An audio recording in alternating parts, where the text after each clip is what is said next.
Aba, buntis ka pala? Hali kayo, tingnan nyo ito. Buntis si Suying. Huwag ka nang magtago, nakita ko na ang lahat. Wala ka namang boyfriend? Sino ang lalaking iyon? Boss, nahihirapan magkaroon ng anak ang pamilya Fu. Ang mga ito ay mula sa matandang ginang, inihanda nila ang mga babaeng ito, at kailangan niyo pong pumili ng isa ngayong gabi. Lumabas kayong lahat?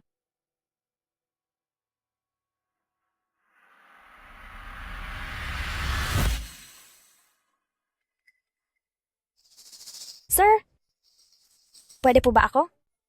Tumayo ka na agad. Kilala mo ba kung sino ang hinarap mo? Siya si President Fu, ang pinakamamapangyarihang tao sa buong syudad. Akala mo ba ay pwede mo siyang bastusin? Tumayo ka na. Sir, nagmamakaawa ako, piliin niyo ako. Kailangan ko lang ng $400,000.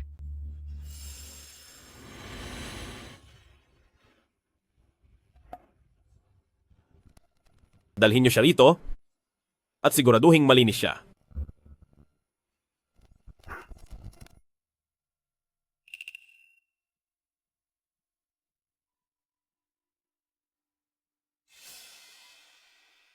Akala mo ba kung magpapakastatwa ka lang ay kikitain mo na ang pera ko?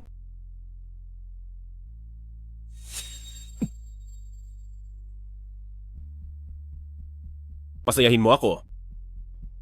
O umalis ka na. Sa tingin ko ay sapat na iyon para takutin siya. Suying, huwag kang matakot. Ang lola mo, kailangang maoperahan sa loob ng isang araw. Kundi ay wala na tayong magagawa para iligtas siya. Ang bayad sa operasyon ay $400,000. Magbayad ka na muna.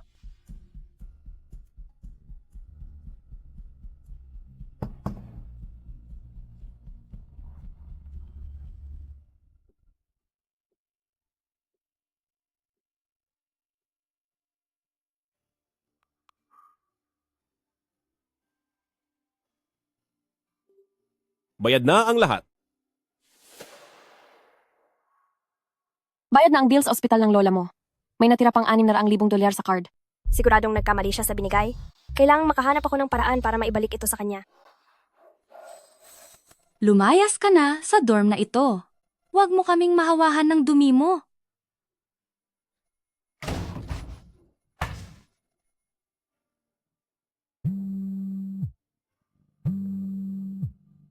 Hello, Suying.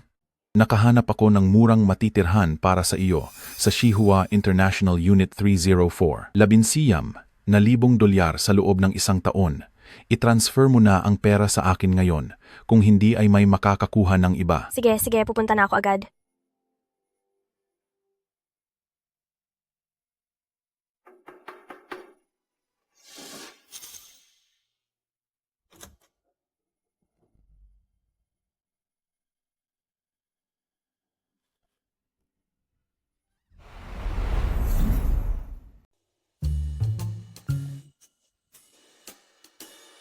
Tenant ako dito at nakabayad na ako ng isang taon na upa at deposit. Hindi ko kailanman pinaupahan ang bahay na ito.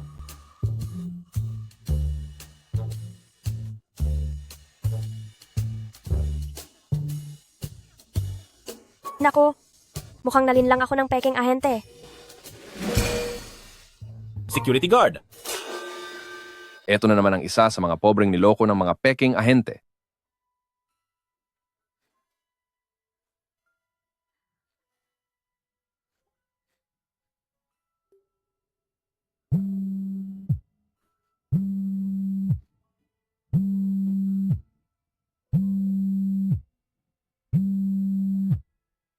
Ying, ang bahay na inupahan mo, kamusta naman?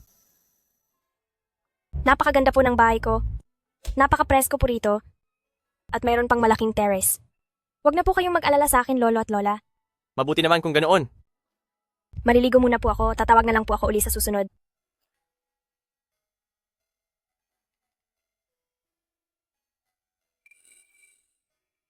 Inay? Napakabilis ko bang maloko?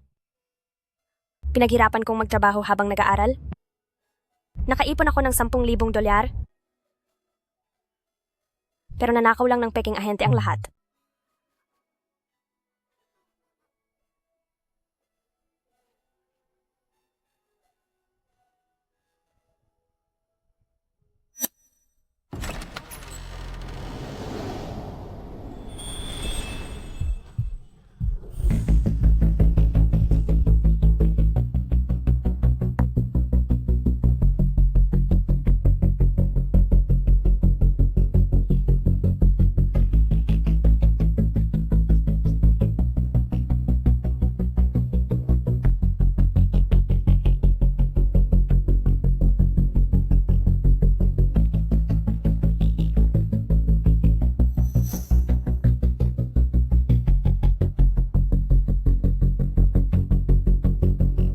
Sir, pasensya na po. Nakalimutan ko pong ibigay sa inyo ang card nyo kanina. May pera naman pala siya. Pero hinahayaan niyang maghirap ang sarili niya. Napakamatigas ng ulo. Pahihiramin muna kita ng isang kwarto rito. Kapag nakahanap ka na ng matitirhan, umalis ka na agad. Salamat po, sir. Kapag sumahod na po ako sa bago kong trabaho, aalis na po ako agad.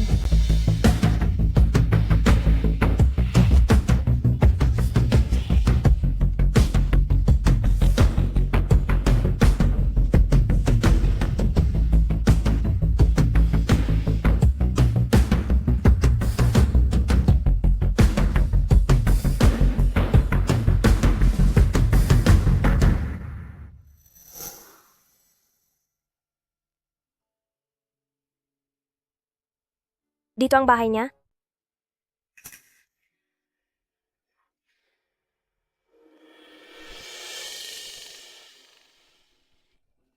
Lagot. Mahuhuli na ako sa trabaho.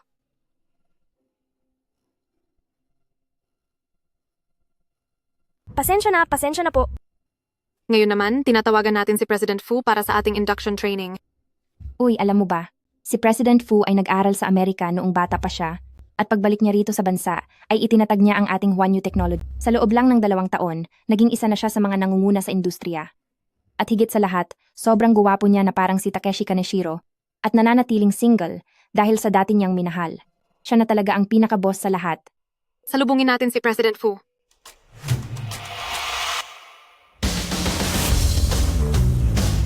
Siya iyon.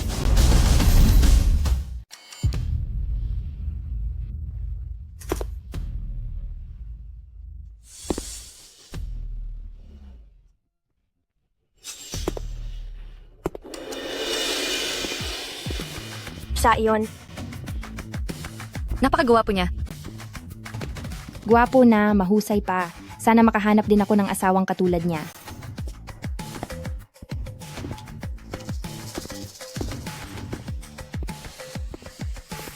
Magandang araw sa inyong lahat.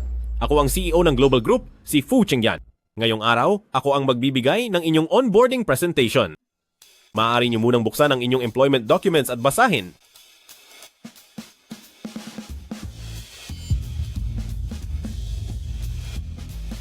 Ikaw, intern? Mukhang seryoso ang pagbabasa mo. Tumayo ka at sagutin ang tanong ko.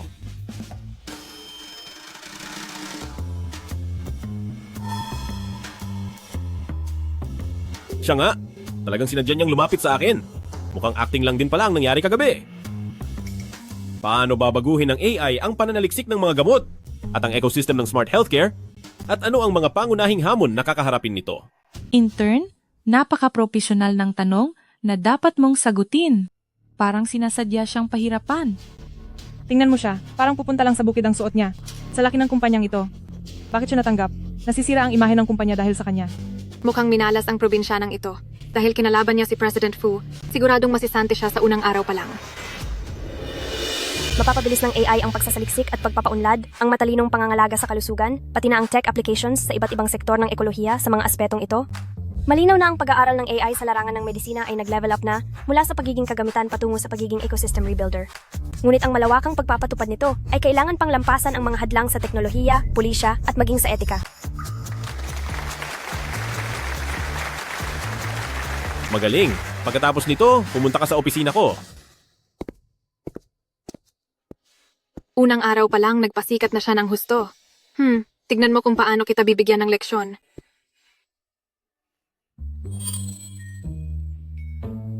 Napakagaling mo. Mukhang binibigyan ka ng halaga ni boss. May relasyon ba kayong dalawa? Hindi ko naman pwedeng sabihing may nangyari sa amin at magkasama na kami sa bahay. Hindi. Paano naman magkakaroon ng kaugnayan ng tulad ko sa isang CEO? Sa bagay, tama ka. Maaari ka nang lumabas muna. President Fu, bakit niyo po ako ipinatawag? Nabasa mo na ba ang cohabitation agreement? Hindi pa po ako nagkakaroon ng oras. May idinagdag akong ilang mga bagong tuntunin. Tingnan mo. Party A, Fu Chengyan. Party B, Su Ying. Ang Party A ay maaaring makipaglapit sa Party B nang walang limitasyon sa dami ng beses. $400,000 kada isa. President Fu, nakikituloy lang po ako sa bahay niyo. Kung ayaw niyo po akong manatili sa inyong tahanan, maaari niyo akong paalisin anumang oras. Pakiusap. Huwag niyo po akong gamitan ng ganitong paraan para hiyain ako.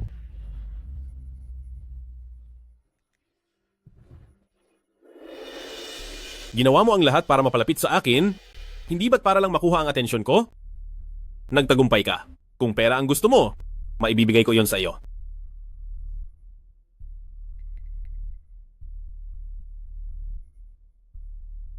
President Fu, nagkakamali po kayo ng akala. Kung gusto niyo po na sumuko na ako, maaari na akong umalis anumang oras. Ako.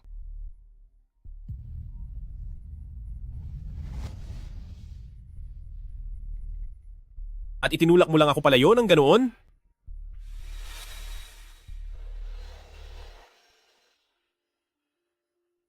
Ano? Lolo? Nakauwi na po ba kayo galing sa ospital?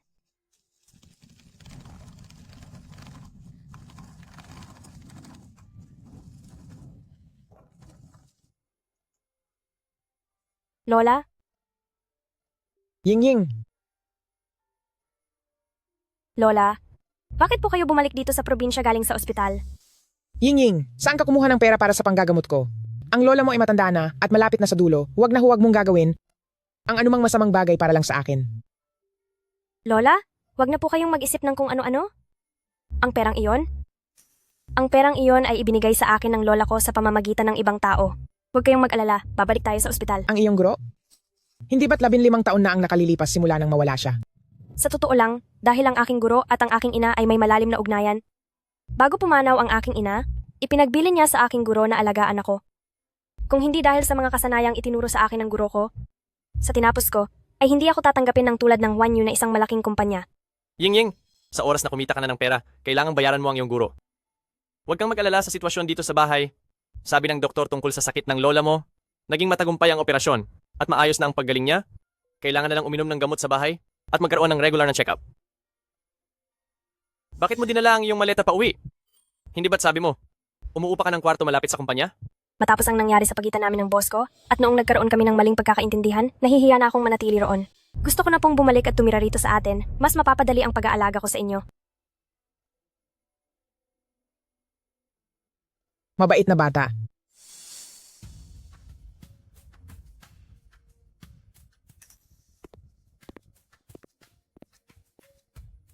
Salamat po sa pagpapatira sa akin. Sana ay maging maayos ang lahat sa inyo. Suying.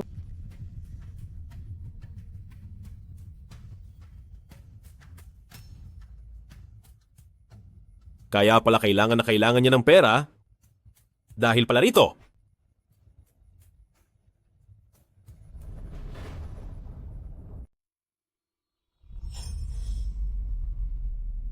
Suying, wala ka talagang alam. Tingnan mo nga ang sarili mo. Yung sahig ng kumpanya, anong ginawa mo dito? Galing sa probinsya? Ang dumi talaga. Baka may kung ano siyang sakit? Tingnan mo tong sahig. Sobrang dumi. Late ka na nga. Pinadumi mo pa ang kumpanya. Lumuhod ka at punasan yan. Ayaw mong punasan ha? Kung ganoon, mag-resign ka na lang sa trabaho mo. Suying, o sige na, lumuhod ka na muna. Kailangan pa natin ng pera para sa paggaling ni Lola.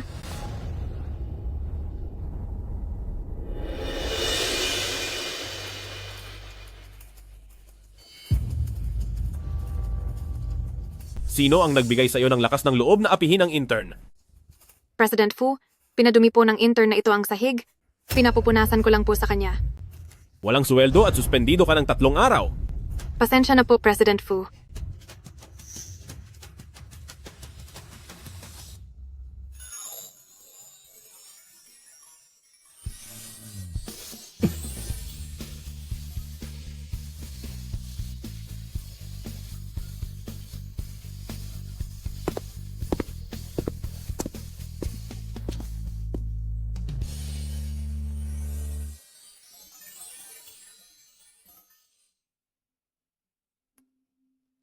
Saan ka pumunta kagabi? Bumalik po ako sa probinsya. Bumalik ka na rito. Ayaw kong malate sa trabaho ang intern ko dahil lang sa malayo ang inuuwian niya? Huwag kang mag-alala. Dahil hindi pa pirmado ang kasunduan sa pagtira ng sabay, hindi ito tutuloy. Tsaka, hindi ako madalas tumuloy sa bahay na yon. Kapag sa probinsya pa ako nakatira, madali akong malate, mababawasan ang sweldo ko, medyo lugi nga talaga. Huwag po kayong mag-alala, sir. Sisiguraduhin ko pong magiging malinis ang lahat araw-araw. Pero, President Fu, pwede po ba akong humiling ng isang bagay?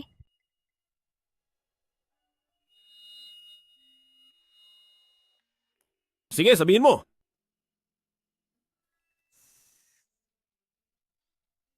Maaari po bang wag hayaang malaman ng mga kasamahan ko na magkasama tayo sa iisang bahay? Natatakot po akong gawan tayo ng chismis. May kailangan pa po akong gawin, mauuna na po ako. Kakaiba siya. Aying, kaming mga intern, nag-set kami ng outing mamayang gabi. Sasama ka ba? Parang hindi mo na ako makakasama. Siguradong mahal ang bayad sa bonding na yan. Huwag kang mag-alala, ang kumpanya. May budget para sa team building. Sayang naman kung hindi gagamitin. Sige, sasama na ako. Mabuti. Aying, ang phone mo, bakit ang daming notification na dumadating? Wala to. Roommate ko lang yan. Bumunot ka sa game na.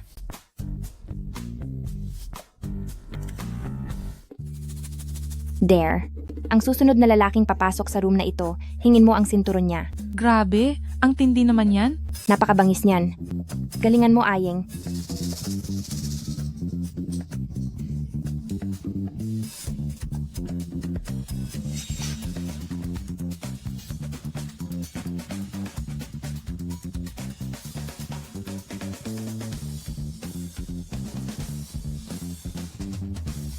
Sir, pwede po bang makuha ang sinturon nyo? Sigurado ka ba?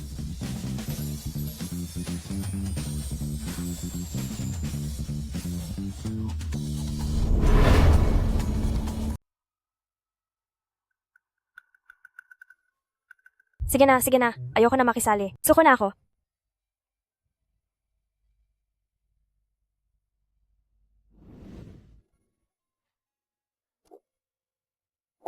Bata, huwag ka uminom masyado. Boss ka, bakit po kayo nandito? Yung bata sa bahay, hindi umuwi kagabi. Palihim na lumabas para maglaro. May hinahanap lang ako. Nahanap mo na po ba? Nahanap ko na. Sir, dahil nahanap nyo na siya, baka po gusto nyo nang maunang umuwi. Kasi kung nandito po kayo, nahihiya kami. Si Suying lang ang nahihiya, kami naman ay hindi. President Fu, makisali ka na rin sa amin. Sige.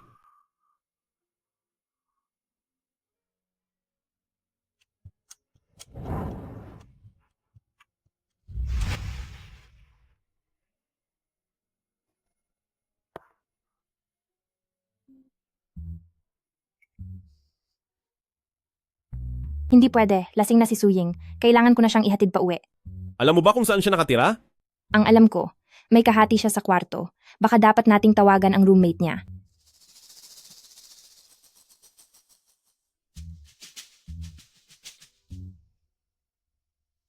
Roommate na laging nakasimangot. Ito na siguro ang roommate niya. Napakasimangot nga talaga ng mukhang ito.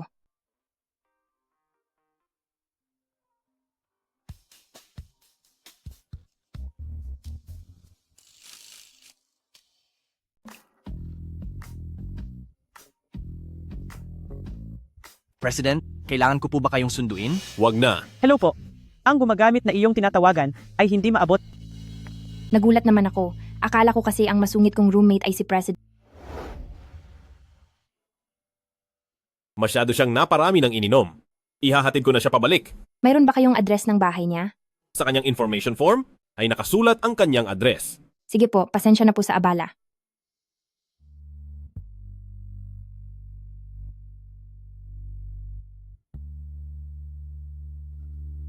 Bakit ako nandito sa kama ni President? Fu Chengyan. Tayo ay... Napakasakit mo sa ulo. Pinagod mo ako ng buong gabi. Tinitingala ko ang buwan, kung saan malayang lumilipad ang mga pangarap. Tatay, Ako si Fu Chengyan. Isang malaking masamang tao si Fu Cheng yan. Kung ganoon, hindi ako magdadalawang isip na ipakita sa iyo kung ano ang ibig sabihin ng masama. Aray! Saklolo, sobrang nakakahiya ang nangyari kahapon. Fu Cheng yan? Ikaw ba ang nagpaligo sa akin kagabi? Nagkalat ang suka mo kahit saan. Paano mo nagawang? Nakasama na kitang matulog, natatakot ka pa rin dito?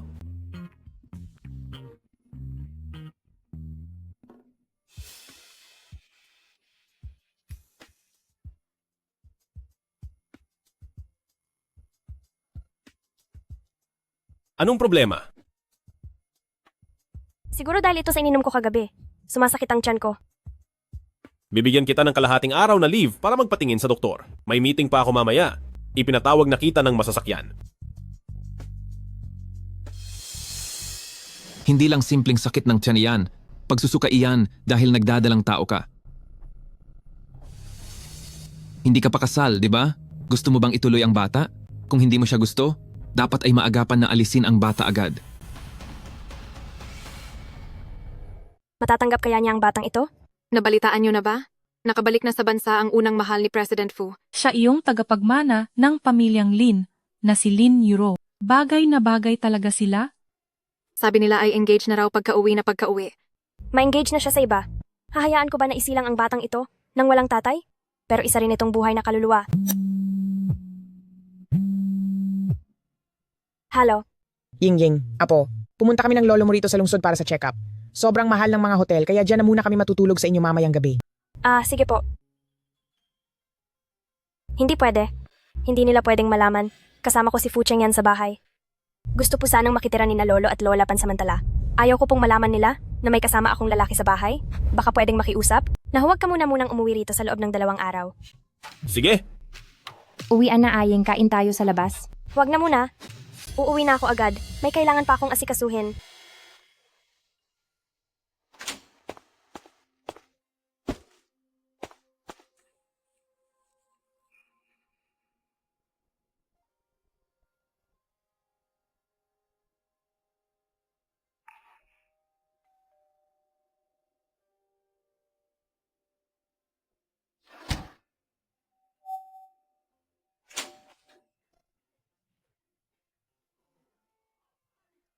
Napakalaki ng bahay na ito. Siguradong mahal ang upa rito, di ba?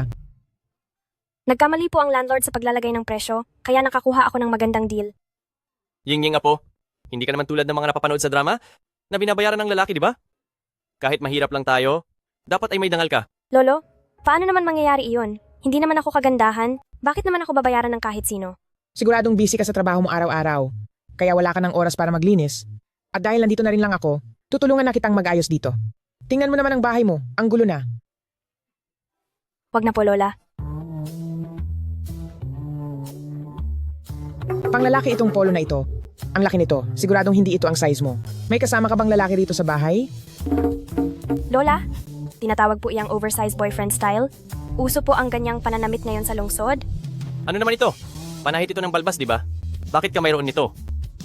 Lolo, naiwan po iyan ng nakaraang nangungupahan, aksidenteng naiwan. Hindi ko po tinatapon dahil baka bumalik sila para kunin ito.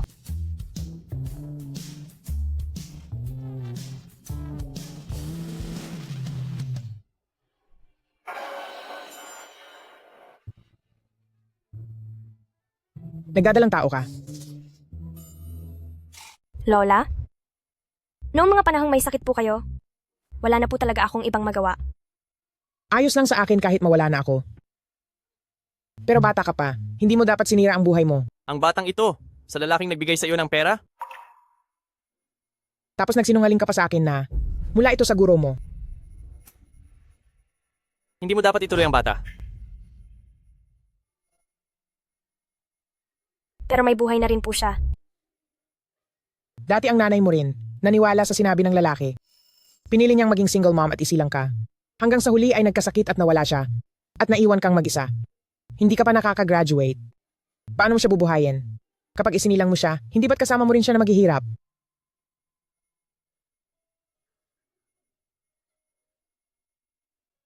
Ying Apo, hindi nakakatakot na nagkamali tayo.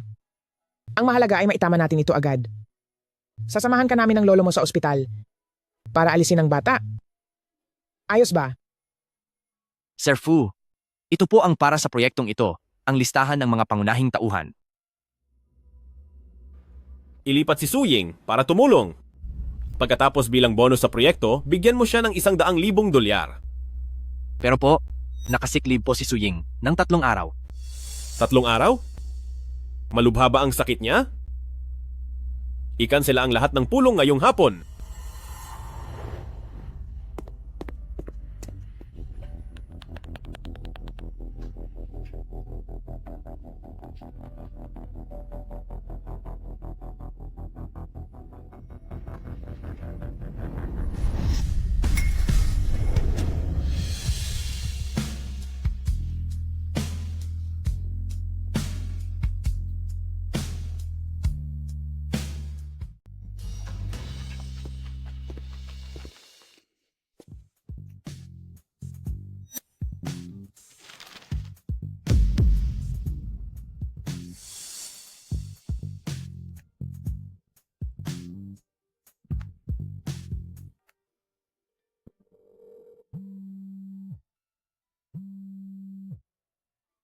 Siya ba yung lapastangang lalaki na tumatawag? Lola, payagan mo na akong tawagan siya. Hindi pa niya alam na buntis ako. Paano kung sakaling gusto niya ang batang ito? Sigurado ka na bang aalisin ang bata? Sigurado. Mahina ang kanyang katawan. Kapag nawala ang batang ito, baka mahirapan na siyang magbuntis muli.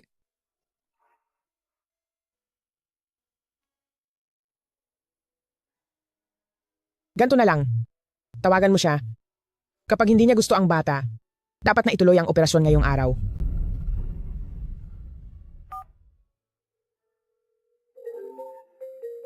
Suying, ako. Anak, hindi mo gusto yung mga huling nahanap ko?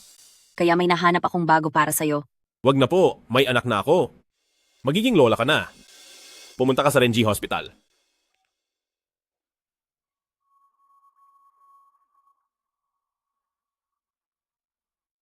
Walang hiya. Hindi niya sinasagot ang mga tawag mo. Alam ko na ang lalaking iyon ay talagang walang kwentang tao. Sige, maghanda na kayo. Magsisimula ang operasyon sa loob ng 10 minuto. Opo, sige po. Siguro, kinakausap niya ang dating kasintahan na kadarating lang mula sa ibang bansa. Bakit naman siya mag-aalala sa akin?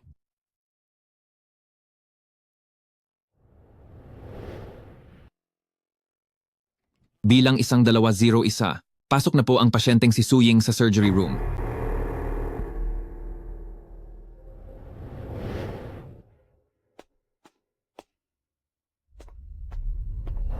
Lola, pwede bang bukas na lang ituloy ito? Ying. Kapag nagpadala ka sa emosyon, sarili mo lang ang mapapahamak mo.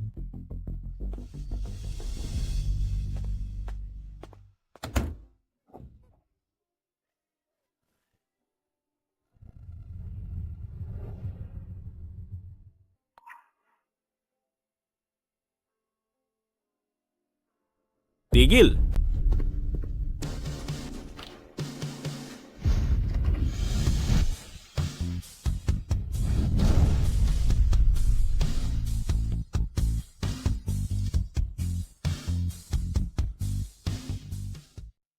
Tigil!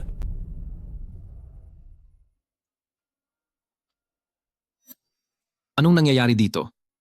Gusto niyo pa bang ituloy ang operasyon? Hindi na! Dapat matuloy ito ngayong araw. Masasaktan lang ang katawan niya kapag mas lumaki pa ang tiyan niya. Ikaw, gusto mo ba talaga ang batang ito? Oo, gusto ko. Naku, paano mo mapapanagutan yan? Hahayaan mo ba siyang mapunta sa sitwasyong walang kasiguraduhan at maging isang single mother? Sinong nagsabing wala kaming katayuan? Suying, magpapakasal na tayo ngayon din. Totoo ba? Magpapakasal ka sa akin? Dala ko ang household registration record.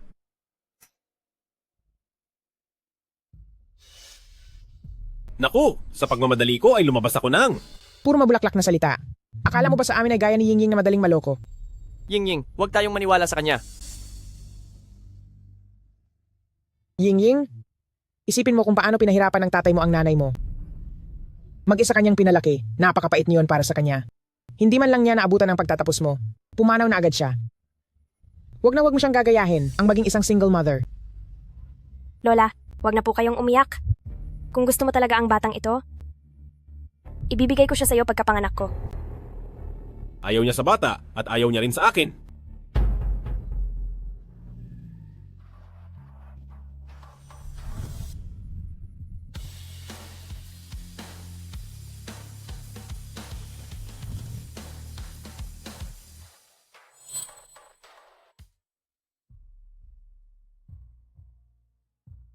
Ang Fu Chengyan na ito, magpapakasal na nga lang, hindi pa dinala ang household record. Ako na talaga ang bahala rito.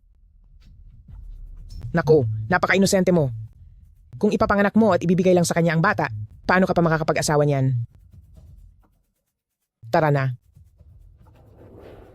Tingnan ko lang kung sinong mangahas na magsagawa ng operasyon sa kanya ngayon. Akala mo ba ay CEO ka talaga? Masyado kang maraming pinapanood na drama. Siya po talaga ay. Ganyan talaga niloloko ng mga lalaki ang mga babae. Ikaw, bakit ba ang dali-dali mong maniwala? Siya ba talaga ang president of Wanyu? Siya nga ang president of Wanyu? Narito ang household registration record. Fu Chengyan, magpakasal na kayo agad ng manugang ko.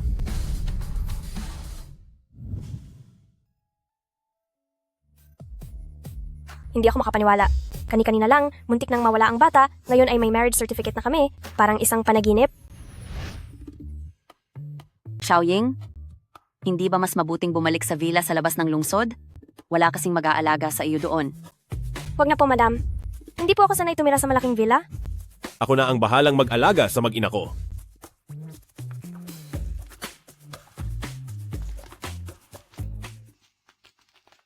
Hindi ko alam kung ano ang tumatakbo sa isip mo at hinahayaan mong ang manugang ko ay tumira sa ganito kaliit na bahay. Alam mo naman palang maliit ito. Kaya walang puwang para sa iyo rito. Hindi maaari. Gusto kong ako mismo ang mag-alaga kay Yingying. Yingying, ano ang gusto mong kainin para sa hapunan? Gusto ko po ng luosifen. Pwede po ba? Oo naman. Maganda ang luosifen. Kapag maasim at maanghang ang gusto mo, baka kambal na lalaki at babae ang maging anak mo. Yingying, bumalik ka muna sa kwarto at magpahinga. Ipagluluto ka na ni Mami ng luosifen. Fu Chengyan, alagaan mong mabuti ang asawa mo habang nagpapahinga siya. Mami, hindi ko po ito kwarto. Mula ngayon, kwarto mo na ito. Lagyan mo ang buong katawan ni Yingying ng stretch mark oil. Sa susunod, kapag nagkaroon siya ng mga stretch mark, ikaw ang mananagot sa akin. Ano nang gagawin natin? Humiga ka. Utos ito.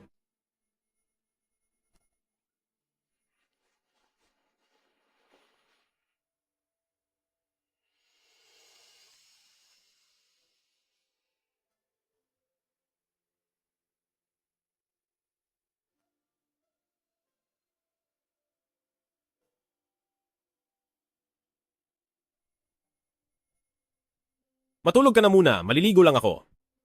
Ipaghahanda kita ng tubig na pampaligo. Wag na!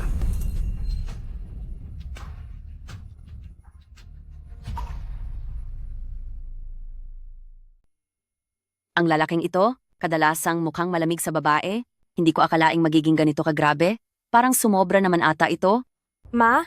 Pasensya na po, hindi ko po sinasadyang maitapon ito. Wala iyon, hindi mo kailangang humingi ng paumanhin. Tamang-tama at ubos na ang langis para sa tiyan. Ngayon, kasama namin si Chengyan, susunduin ka namin pati sina lolo at lola para mag-mall. Bibili tayo ng bago.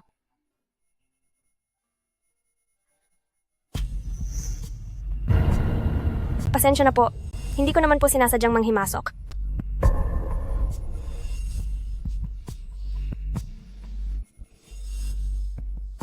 Hindi naman ganoon ang ibig sabihin ng clerk. Puro pangkaraniwang disenyo lang ang nasa display cabinet. Hindi iyon nababagay sa manugang ko. Kunin niyo lahat ng iyan.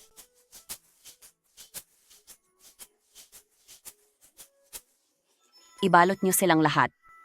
Chengyan, bakit nakatulala ka pa riyan? I-swipe mo na ang card mo.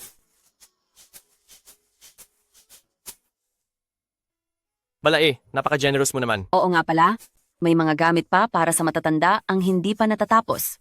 Ang lahat ng ito ay pasadyang ginawa ayon sa sukat ng mga balae ko. Sino ang nagsabing kaming mga matatanda ay Dapat na mukhang maputla lang at boring?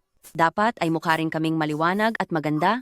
Siya nga pala, narinig kong gusto nyo tumira sa probinsya, nag-utos na ako sa mga tauhan ko na magtayo ng villa sa probinsya. Pansamantala, dito muna kayo sa lungsod magpahinga ng mabuti.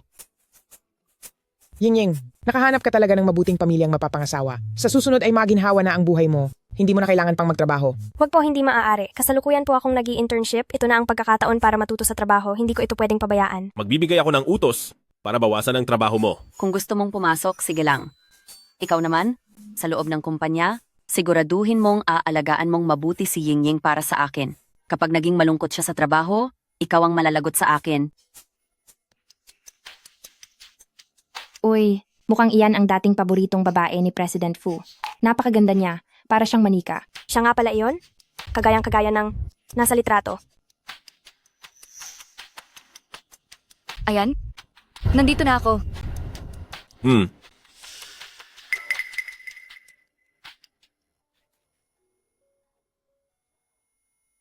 Dahil may sipon ka, huwag ka na sanang pumasok sa kumpanya. Grabe ang pag-aalaga ni President Fu sa kanya. Bagay na bagay silang dalawa. May mahal siyang iba. Kapag naisilang ko na ang bata, hihiwalayan ko rin siya. Ang project na ito ay, noong nag-aaral pa kami ni Chengyan sa Stanford, nagsimula ito sa isang class assignment namin. Ang project na ito ay na-develop mula doon. Matagal na kaming nagtatrabaho para sa medical equality, at sana ang bagong project na ito ay talagang makatulong sa mas marami pang pamilyang may problema sa pera. Diyos ko, ganito ba ang tinatawag na matalinong couple? Masyado silang sweet, nakakakilig ng husto. Napakahusay niya. Habang ako'y parang isang hindi kagwapuhang sisiw. Sandali, itigil muna ang meeting.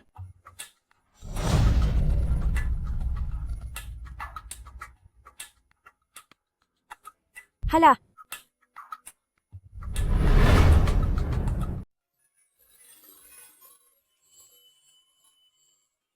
Kung masama ang pakiramdam mo, huwag ka na munang pumasok sa opisina.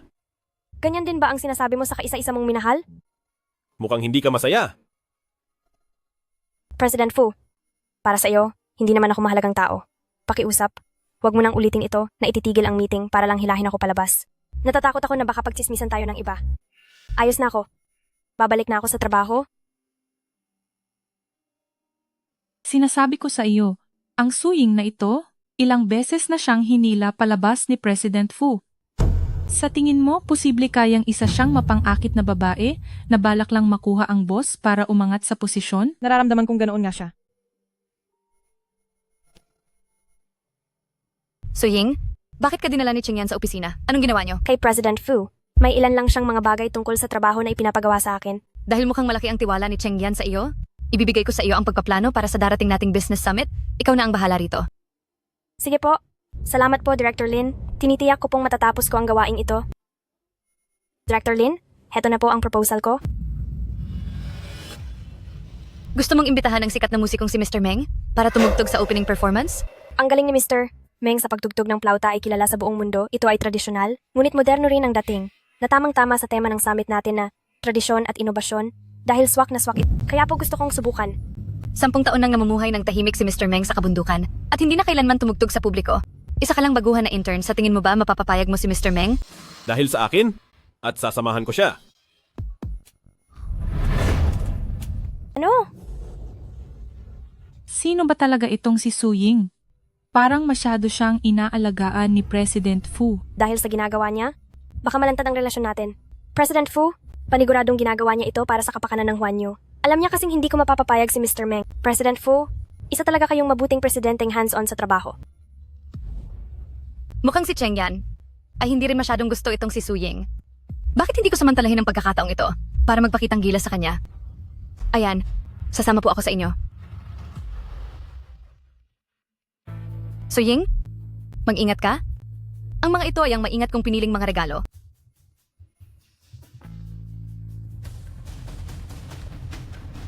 Sino po sila? Magandang araw po, ako ang director ng Huanyu Group at ito naman po ang aming presidente. Narito po kami para imbitahan si Old Mr. Meng para magtanghal. Sumunod po kayo sa akin.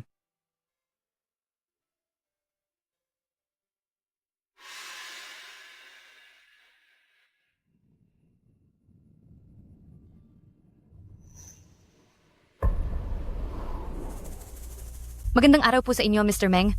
Ako po ang Marketing Director ng Huanyu Group, si Lin Yuro. Kasalukuyan po kaming nag-oorganisa ng isang malaking Shanghai Business Summit at gusto po namin kayong imbitahang magtanghal. Narito po ang mga regalong inihanda namin para sa inyo. May ukit na puting jade, tatak na gawa sa Tianhong jade, at mayroon ding 1,000 taong gulang na ginseng at linzi. Umalis na kayo. Hindi ako pupunta. Sir, ito po ba ay dahil wala pa kayong mahanap na komportableng plauta? Malay niyo po, makahanap kami ng isang plauta na ikasisiyan ninyo. Kahit anong plauta ba ay mahahanap nyo.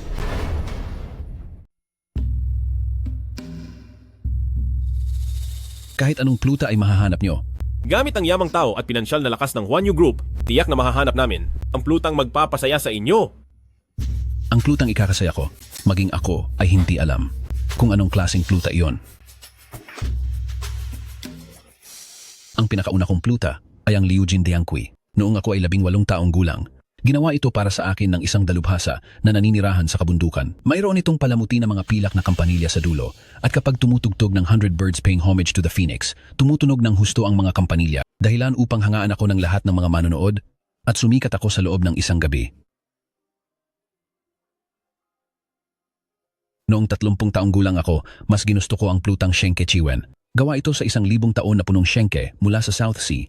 Sa gitna ng pagtugtog ng awitin, ay nagiging malalim at malungkot ang tono nito, gaya ng hanging may niebe na bumabali sa sanga ng bulaklak. Walang sinuman ang makaririnig nito na hindi malulungkot at iiyak.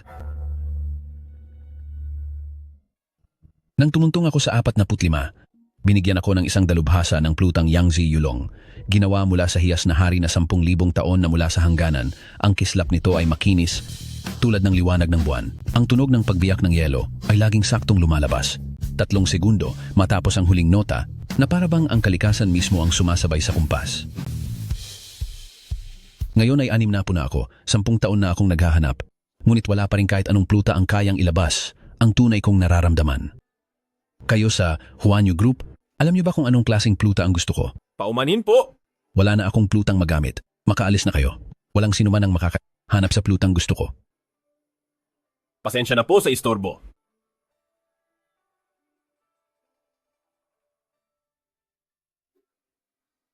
Suying, masyado ka pang bata? Hindi mo alam ang sarili mong kakayahan? Ngayon ay kailangan nating baguhin muli ang mga plano para sa proyekto. Lahat tayo ay magbabayad dahil sa kayabangan mo. Pasensya na po, Direktor. May naisip na po akong paraan. Maaari po bang humiram ng kutsilyo? Ano bang gagawin mo? Lumaki po ako sa probinsya. Noong bata pa ako, madalas akong turuan ng guro ko na gumawa ng plutang kawayan. Dahil sa dalas, ay natutunan ko na po. May guro ka rin pala. Lagot, nadulas ang dila ko. Sabi ng guro ko, hindi ko pwedeng sabihin sa iba ang tungkol sa kanya. Mali lang po ang narinig nyo, ang ibig kong sabihin ay ang tiyuhin ko. May diferensya ba ang utak mo? Galing sa 1,000 at 10,000 taon. Na materyales ang gusto ng dalubhasa? Tingin mo ba papansinin niya iyang hamak na kawayan mo? Hayaan niyo siya.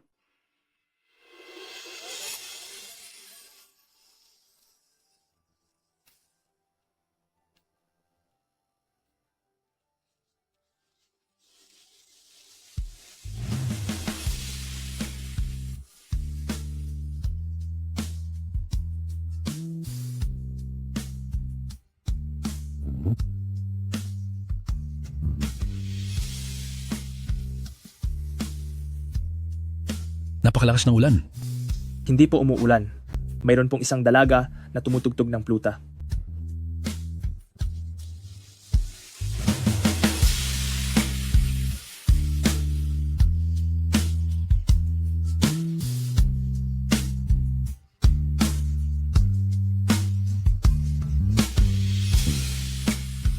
Tama? Ang tunog na ito mismo, napakasimple ngunit perpekto. Bumalik ito sa tunay na kalikasan. Banayad na parang patak ng ulan, pero may bagsik ng hangin. Ito ang plutang hinahanap ko. Kilala mo ba si Mr. Yunhe? Sino po siya? Hindi ko po alam. Basta't ibibigay mo sa akin ang plautang iyan, ibibigay ko ang kahit anong hilingin mo. Kung ganoon, maaari po ba kayong tumugtog para sa aming opening performance? Hindi. Master, bakit po tila hindi nyo tinutupad ang pangako nyo? Maliban na lang kung ang batang ito ay magiging estudyante ko. Sige po.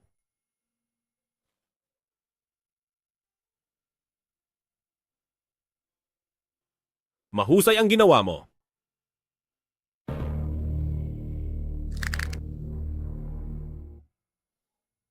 Napakahusay ng pagkakaayos ng summit na ito. Mula sa pagkakaayos ng programa, pati ang mga mensahe ng panauhin. At kahit ang mga inumin, lahat ay perpekto. Naimbitahan niyo pa pati si Master Meng, asahan na sa Huanyu Group. Salamat sa papuri. Sabik na kaming mapanood ang pagtatanghal ni Master Meng. Hindi ko alam kung sino ang nakaimbita sa kanya, ngunit isa siyang mahalagang tauhan sa inyong kumpanya. Siya ang mahal ko. Ako naman ang nag-imbita sa kanya? Bakit kailangang sabihing si Lin Yuro iyon? May halaga pa rin pala ako para kay Ayan. Tamang-tama nga kayo sa isa't isa. At ngayon, salubungin natin ang nagwagi ng maraming parangal sa buong mundo. 10 taong hindi nagpakita sa publiko, ang batikang musikero ng katutubong instrumento, si Master Meng, upang magtanghal para sa atin.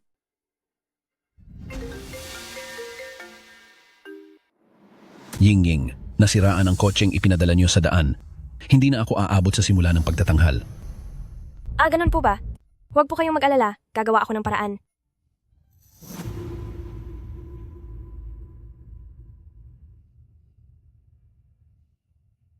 Nakita kong may problema ang sasakyan, paniguradong hindi makakarating si Master Meng. Ano nang gagawin mo? Aba, may nangyari bang masama? President Fu, nasiraan ang sasakyan ng aking master sa daan. Hindi na siya aabot sa oras para sa pagbubukas. Naku po, magsisimula na po ang ating programa. Anong gagawin natin, Suying? Hindi mo maaaring hayaang mapahiya ang Huanyu. President Fu, ako na ang tatayo sa entablado. Ikaw? Ang mga narito sa summit na ito ay malalaking tao sa industriya, mga business partners ng Huanyu. Wala kang karapatang magkamali sa harap nila. Paanong ikaw ang lalabas? Kahit pa tinuruan ka ni Elder Meng sa pagplauta. Ngunit sa oras na ito, kahit isang extra na plauta ay wala tayo. Anong gagamitin mo sa pagkatanghal? Sino ang mananagot kapag nagkaproblema? Ako ang mananagot. Su Ying, akyat na sa entablado, ang lahat ay ipaubaya mo sa akin.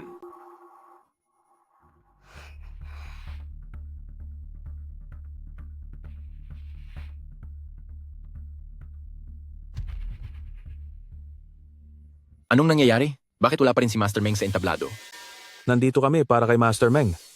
Dahil ba sa makapangyarihan, ang Huanyu Group ay lolokohin na lang nila tayo. Tama. Ang Huanyu Group ay walang galang sa mga bisita. Hindi na tayo. Dapat makipagtulungan sa kanila sa susunod. Paumanhin po. Pansamantala naming binago ang aming programa upang ipakita sa inyong lahat ang isang mas mahusay at kakaibang pagtatanghal. Saan galing ang plautang iyan? Alam kong walang plauta sa paligid. Katulad noong bata pa ako, tutugtog lang ako sa harap ni Master.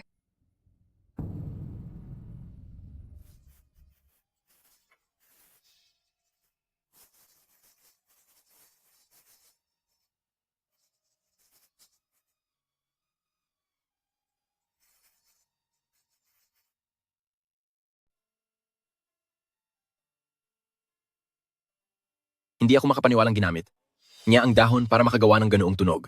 Isa itong pambihirang talento. Kaya pala sinabi ni President Fu na pinaganda nila ang pagtatanghal. Paano magagawa ng isang pirasong dahon ang ganoong musika? Siguradong nagpapanggap lang si Suying. Dahil hindi nakuha si Mr. Meng, ay nagpapasikat na lang sila dito. Tama, 10 taon na ang nakakalipas noong marinig ko ng live si Master Meng at halos walang pagkakaiba dito. Pero plauta ang ginamit ni Master Meng. Ang makagawa ng ganoong tunog gamit ang dahon. Paniguradong peke yan. Isang malaking kumpanya, pero kumuha ng taong nagpapanggap lang. Wala man lang plauta dito. Hindi na ba talaga sila aarte ng maayos? Suying, dahil sa ginawa mong negatibong epekto sa reputasyon ng kumpanya, magbitiw ka na sa pwesto. Hindi ako nagpapanggap. Si Su Ying ay disipulo ni Master Meng. Kaya hindi niya kailangang magpanggap. President Fu, ilang araw pa lang nag-aaral si Suying. Paanong magiging kasing husay niya si Master Meng? Tama siya. President Fu, huwag ka naman kumampi ng ganyan.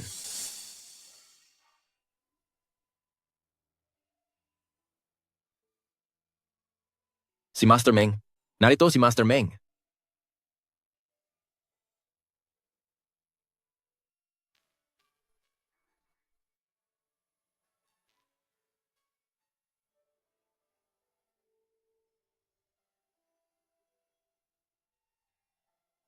Biglaan ang tugtog na ito.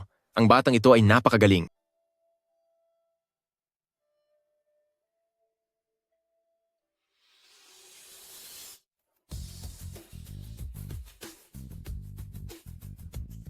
Napakagandang pakinggan.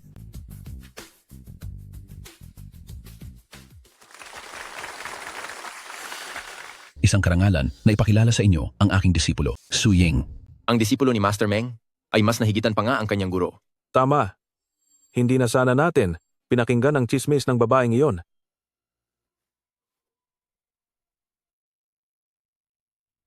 Ying, pinabilib mo kaming lahat ng mga intern. Ang husay ng ginawa mo sa summit na ito. Dahil sa malaking kontribusyon ni Su Ying sa summit na ito, napagpasyahan kong bigyan siya ng isang linggong bakasyon na may bayad.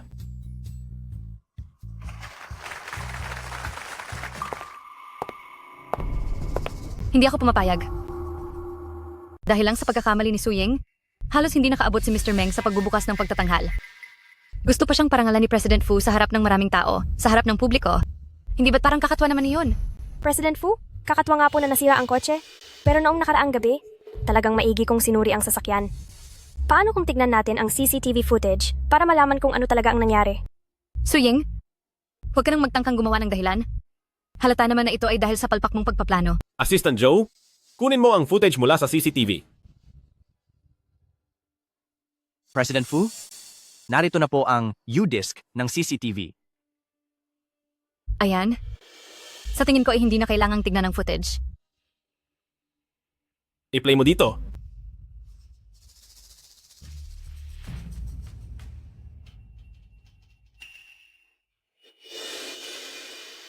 Siya iyon?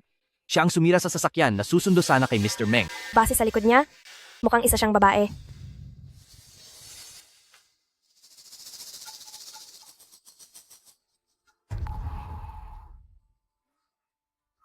President Fu, parang biglang nasira.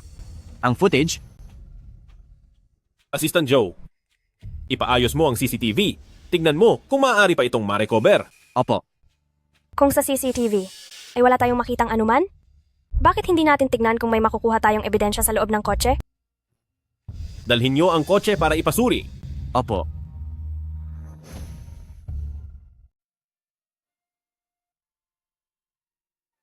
President Fu, bakit mo ako binigyan ng paid leave?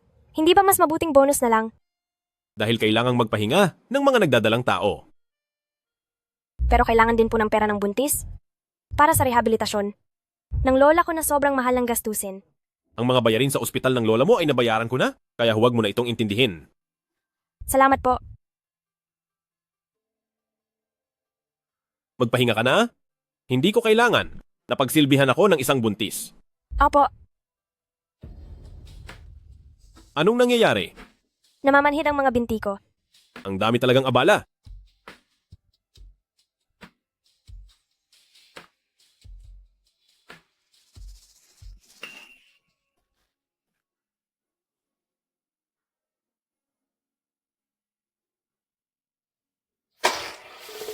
Pumutok ang tubo ng tubig.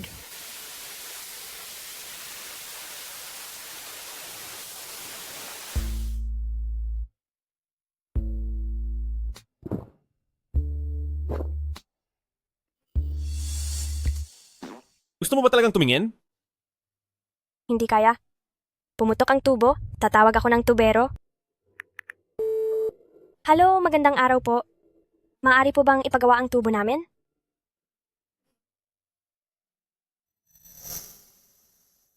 Dapat matagal ko nang sinira ang tubo na iyan para makita ko kung paano itago ng anak ko, ang manugang ko, para hindi siya makauwi sa lumang mansyon.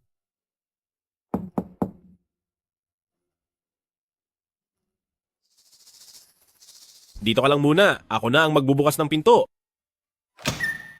Ma, Aba, nagawa niyo pang magpa-wet look ha? Bakit naging kuweba ng tubig ang bahay na ito? Nagdadalang tao si Yingying. Paano siya makakatira rito? tumawag na po kami ng tubero. Kahit maayos pa ang tubero, kailangang patuyuin ang bahay ng ilang araw bago matirhan. Hindi ito maganda para sa nagbubuntis. Nagkataon na kaarawan ng lolo mo. Sumama kayo sa akin sa pag-uwi at dumalo kayo sa handaan ng lolo. Hindi maganda ang ugali ni Lolo at alam niya ng buong Jinghai. Ang dami pa niyang bawal. Itong si Suying ay parang isang maliit na kuneho. Kung sakaling may mangyari sa pagbalik doon, paano kung matakot siya? Sa mga susunod na araw, mabubakasyon muna kami ni Suying. Para naman sa kaarawan ni Lolo, sisikapin kong humabol. Nagdadalang tao pa si Suying, kaya hindi muna siya sasama. Bata ka talagang pasaway?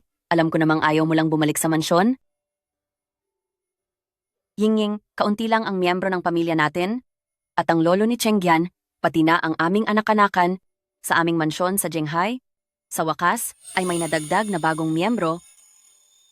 Sakto pang kaarawan ni Lolo, para mas maging masaya ang lahat, anong masama doon?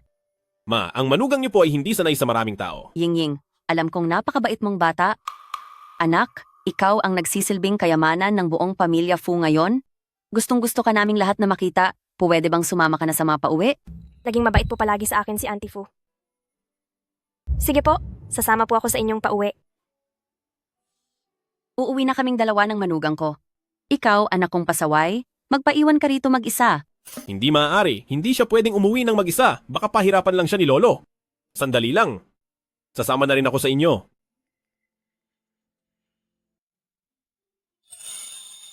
Medyo mahigpit ang lolo ko. Mamaya, tumayo ka lang sa likuran ko. Opo. Sino kaya ang taong kinatatakutan pati ni Yama? Napaka nakakatakot siguro niya. Fu Chengyan, dahil may asawa ka na, hindi ka na ba uuwi ng bahay? Gusto kong makita kung anong klaseng babae ang nagpaikot ng husto sa ulo mo. Gandang araw po, Lolo. Ay, napakagandang bata naman. Kaya naman pala hindi na umuwi ang budoy na iyon. Pa, ang tulad ninyong napakasungit na tao, ay nagbago rin ang timpla ngayon. Mukhang may kakaibang charm nga ang ating Yingying. Pinalambot niya ang puso ng batang yelo, at ngayon, pati ang puso ninyong matitigas ay lumambot na rin. Oo nga po. Kanina ay nakakatakot po kayo, hindi ko inasahang ganito po pala kayo kabait. Bakit kung kailan siya bumalik, ay nakukuha niya ang pagmamahal ng lahat? Pati si Lolo ay sobrang bait sa kaniya. Kumusta po, sister-in-law? Ako nga pala si Tingting. Kumusta? Ako naman si Suying. Buntis po si sister-in-law ngayon, wag na tayong tumambay dito, pumasok na tayo sa loob. Yingying, dahil ito ang unang dalaw mo sa lumang bahay, naghanda ako ng munting regalo para sa iyo. Ito ay ang South Sea, isang pares ng hikaw na gawa sa 1,000 taong gulang na red coral na nakuha lang po ni Sir mula sa auction sa Sotheby's. Ito naman ang paboritong yate ng Old Master Fu. At ito ay isang gusali sa Jinghai CBD. Narito rin ang pamana ng pamilyang Fu family, isang emerald jade bracelet. Hindi po pwede. Masyadong mahalaga ang mga ito. Hindi ko po ito matatanggap. Ayos lang iyan, Yingying. Galing ito sa puso ng iyong lolo. Kapag hindi mo ito tinanggap, malulungkot ang lolo mo. Pero, wala po kasi akong maibibigay na kahit ano kay Lolo. Ang tindi talaga ng pagkapaborito niya. Binigay niya sa taong iyon ang ganito karaming magagandang gamit. Sister-in-law, tanggapin mo na iyan. Ilang araw na lang at birthday party na ni Lolo. Kung hahayaan kang mamahala noon, isa rin itong paraan ng pagpapakita ng pagmamahal mo sa kanya. May dinadalang tao si Suying. Hindi niya dapat masyadong pinapagod ang sarili.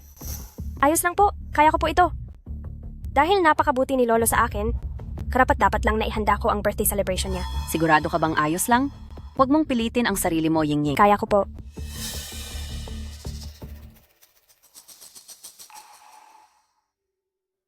Bakit ka narito? Sabi ni Mama ay napapagod ka na sa pag-oorganisa ng party, kaya pinapunta niya ako para alagaan ka.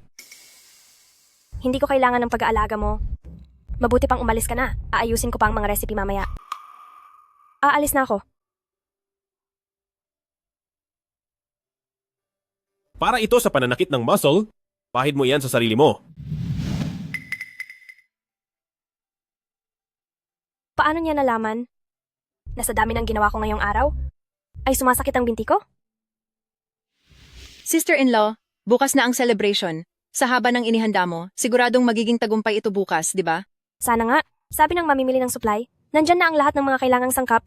Kaya pakiusap, subukan ninyong tikman ang mga lulutuin.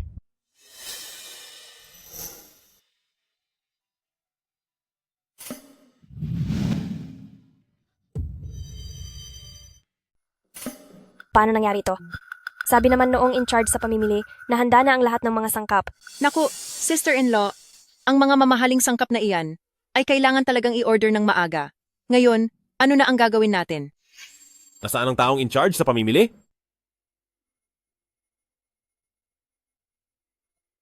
Lagot, hindi na siya makontakt. Ang budget para sa handaan sa kaarawan ay hindi biro ang halaga. Posible kaya na tinakasan na niya tayo bitbit ang pera? Huwag kang matakot. Nandito ako. Ito ang unang beses na nag-organisa ako ng handaan para kay Lolo. Pero nagkaroon agad ng malaking pagkakamali. Wala ba talaga akong kwenta? Bakit kapag nakikita ko siyang umiiyak, ay sobrang nasasaktan ako? Inutusan ko na si Assistant Joe na kumuha ng mga sangkap sa buong Jinghai. Huwag kang mag-alala. Huli na ang lahat. Ngayong gabi na ang selebrasyon para kay Lolo. Pero lahat ng mga mamahaling sangkap ay kailangang mai-reserve ng mas maaga. Masyadong mapagmahal sa akin si Lolo.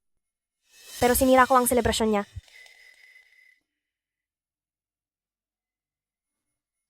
Alam ko na. Tingnan natin kung ano pang magagawa niya. Siguradong kayong lahat ay sanay na sa mga mamahaling pagkain. Ngayon, bigyan natin kayo ng kakaiba at bago. Ang unang pagkain naman ay tinatawag na Changsheng Changshaopan. Ang sangkap nito ay perslane, na kilala bilang gulay ng mahabang buhay. Sana ay magpatuloy ang ganitong mga sandali at manatiling ganito kasaya sa bawat taon, Lolo.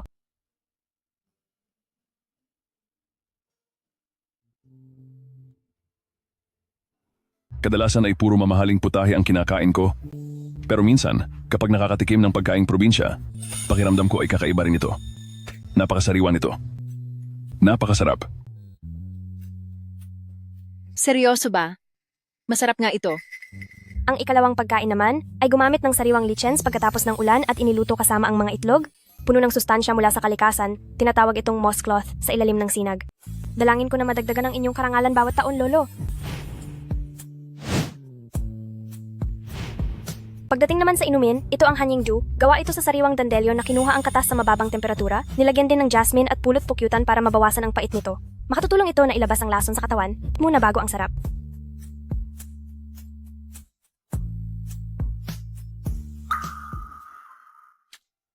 Ito nga ang lasang iyon. Nung bata pa ako at nagkasakit dahil walang perang pambayad sa doktor, pinainom ako ng nanay ko ng tubig na may dandelyon. Noon ay sobrang pait, hindi ko kayang lunukin. Ngayon sa gawa ni Yingying, mula sa pait hanggang sa tumamis. Parang ang naging takbo ng buhay ko. Lolo, dahil kasama nyo na kami ni Yingying, hindi na po magiging mapait ang buhay nyo. Oo nga. Ang niluto ng nanay ko noong bata pa ako, ito mismo ang lasa. Talagang asawa nga siya ng anak ni Pamilya Fu. Ngayon ay talagang busog na busog kami sa mga handang ito.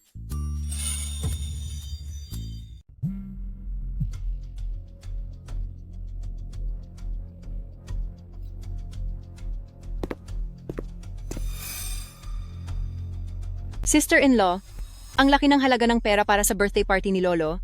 Tapos mga ligaw na gulay lang ang pakakain mo sa amin? Nasaan na ang pera namin? Lolo, ang taong namamahala sa pagbili ng mga sangkap, tinangay ang pera at tumakas kagabi. Ang lahat ng mga pagkaing in-order namin, biglang nawala ng ganoon na lang. Sir, wala po akong kasalanan. Hindi po talaga ibinigay ni Miss Su ang pondo sa akin. Wala po akong magagawa kung walang perang pambili. Lolo, wala po akong kinalaman dyan. Yingying, ipaliwanag mo kung anong nangyayari. Lolo, dinala ko po sina Chengyan at Shueting sa kusina kagabi. Gusto ko sana na matikman muna nila ang mga ilulutong pagkain ngayon. Pero pagkabukas ko ng pinto ng kusina, ay wala na po doon ang lahat. Sir, talagang hindi po ibinigay ni Su ang pondo sa akin. Sa tingin ko po ay baka binulsa na niya ang pondo para sa party. Balita ko po kasi, kailangan niya ng maraming pera para sa pagpapagamot ng lola niya. Hindi po yan totoo. Lolo, para po ito sa inyong handaan sa birthday. Paano ko po iyan nanakawin? Siguradong mayroon lang po itong hindi pagkakaunawaan. Yingying, sige, ipaliwanag mo sa akin ng maayos. Nasaan na ang pera para sa party? Ikaw ang dapat na magpaliwanag. Kung bakit ang personal na account mo ay nadagdagan ng malaking halaga ng pera.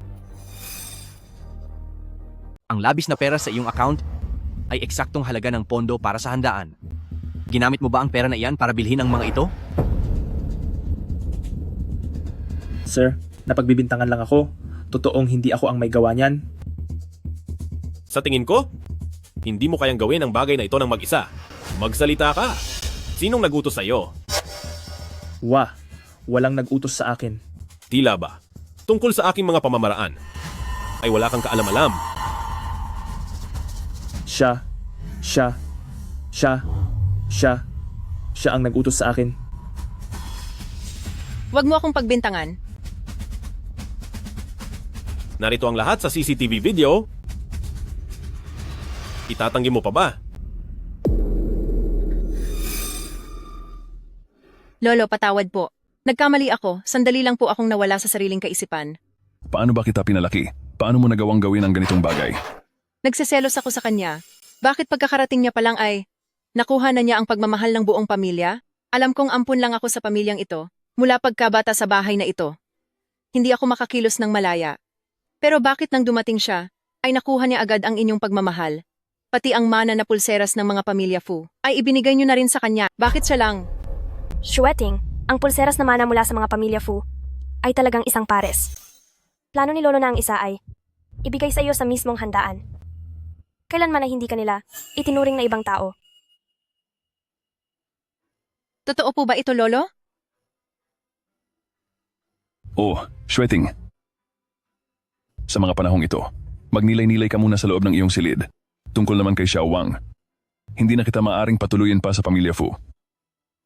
Umalis ka na. Ying, kung may oras ka, bumisita ka naman palagi dito sa matandang katulad ko. Lolo, 5 minuto na po tayong nagpapaalam. Lolo, kung hindi ko lang po kailangang bumalik sa trabaho, siguradong sasamahan ko po kayo ng mas matagal. Pagkalipas ng ilang araw, babalik po ako para samahan kayo.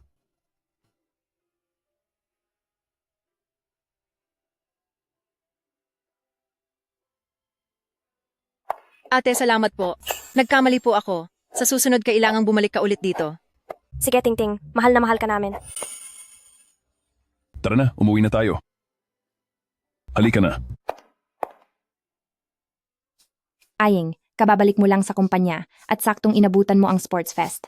Napakaswerte. Ang laban natin para sa araw na ito ay archery. Isang lalaki at isang babae, magkakapares bawat grupo.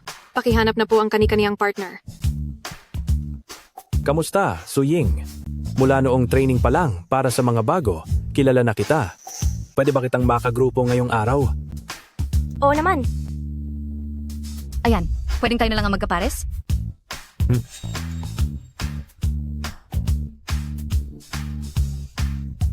Bakit parang iba ito sa itinuro sa akin ng guro ko?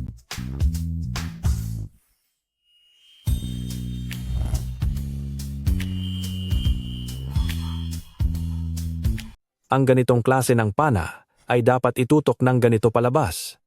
Ang palaso na papakawalan mo ay titingnan mo ng bahagyang mas mababa sa nakikita mo, kaya dapat mong itaas ng kaunti ang iyong asinta para siguradong tatama ka sa target.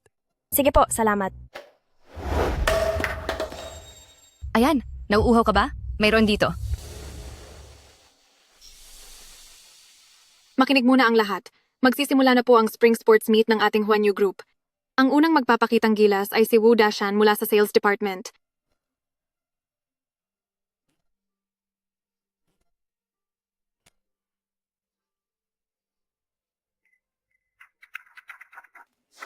Congratulations. Nakatama siya sa unang ring, mahusay. Kaya mo yan. Ang nakuha naman ni Zhao Lin ay pang-apat na ring.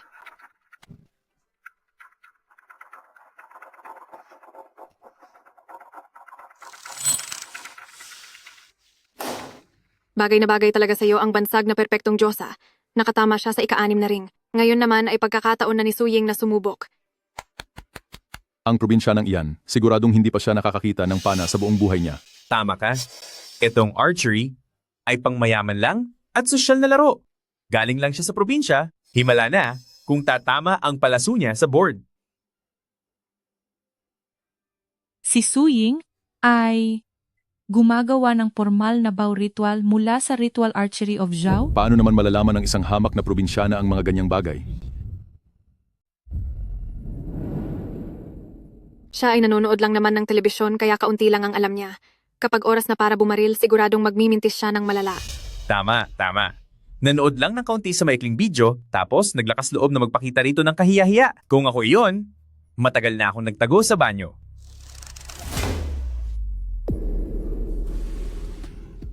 Nakuha niya ang 10 puntos. Hindi ito pang amateur na antas, halatang pang profesional na ang kakayahan niya. Napakadali naman ito. Nasa probinsya ang guro ko, tinuruan niya akong bumaril ng mga ibon at mas mahirap pa iyon kaysa rito. Ang ating President Fu ay nasa profesional na antas din. Dati sa Amerika, ay sumali siya sa isang profesional na archery club. Siya pa ang humahawak ng makasaysayang record sa club na iyon. Kaya rin ni President Fu na kumuha ng 10 puntos ng napakadali.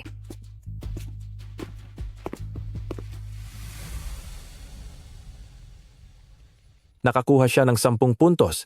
Napakagaling naman. Salamat.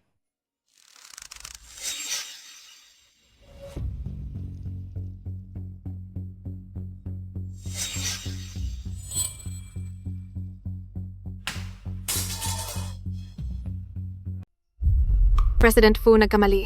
Hindi niya natamaan ang target. Chengyan, parang hindi maganda ang mood niya ngayon. Ayos ka lang ba?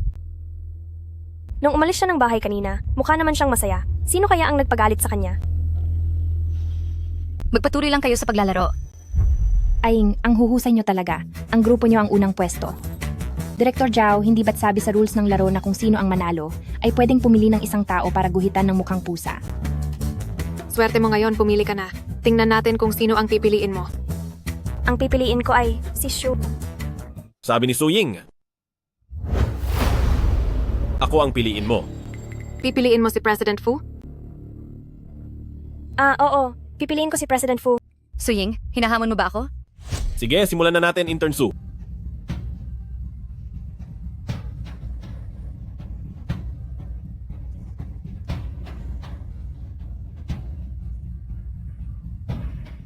Ito ba talaga ang seryoso at hindi mabitawan ng ngiti na si President Fu?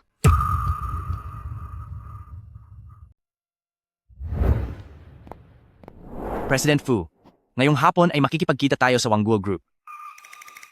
President Fu, ano po ang nangyayari? Maganda ba? Si Su Ying ang nag-drawing nito para sa akin. Opo, maganda po. Anong problema? Bakit ka nauutal? Hindi niyo po ba napapansin na parang nagbabago kayo nitong mga nakaraang araw? Meron ba? Ang pagbabago niyo po ay lahat may kaugnayan kay Su Ying. Masyado ka lang nag-iisip. Ayaw niyo lang talagang aminin. Sa tingin ko ay hulog na kayo. Kaso parang si Su Ying ay walang pakialam sa inyo. Kailangan niyo pang mas magsumikap.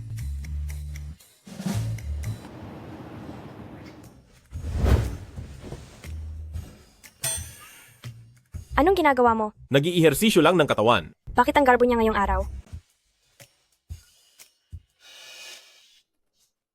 Huwag kang tumingin. Matutulog na. Ito pala ang gusto niya. Ying, gusto mo ba ng gatas? Hindi mo ba talaga ako papansinin?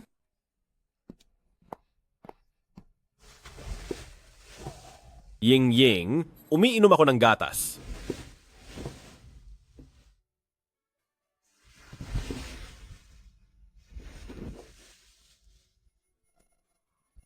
Bakit nakapasok sa panaginip ko ang gwapong anghel na ito? Ang sarap naman sa pakiramdam nito.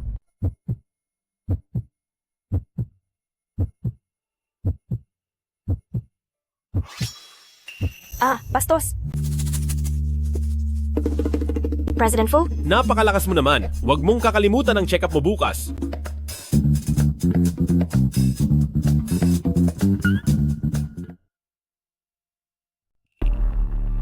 Nag-file ulit ng leave si Su Ying ngayong araw. Bakit? Dahil ba sakit? Sabi ng kaibigan kong doktor mula sa ospital ng Jinghai, nagpa-check up daw siya para sa pagbubuntis.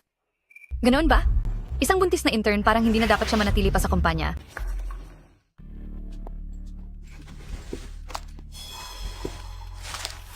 Ano? Resulta ng check-up mula sa ospital ng Jinghai? Su Ying, buntis ka? Su Ying, isa kang intern na hindi pa nakakapagtapos tapos buntis ka na agad? Tama, at doon sa application form mo sa trabaho, nakalagay na wala ka pang asawa. Buntis ka na kahit hindi pa tapos sa pag-aaral. Wala ka talagang hiya. Ang Huanyo ay hindi tumatanggap ng mga katulad mong walang mabuting asal. May asawa na ako. O talaga? Sino naman ang asawa mo? Hindi pwede. Ang gusto ni Fu Chengyan ay si Director Lin, hindi niya pwedeng malaman na kaming dalawa ang mag-asawa. Nasa ibang bansa ang asawa ko, hindi niyo siya kilala kahit sabihin ko pa. Nasa ibang bansa ang asawa mo? Nakaalis ka na ba man lang ng Jinghai? Wala kayong karapatang pagsalitaan ng ganyan si Ying. Bakit ba dami mong alam?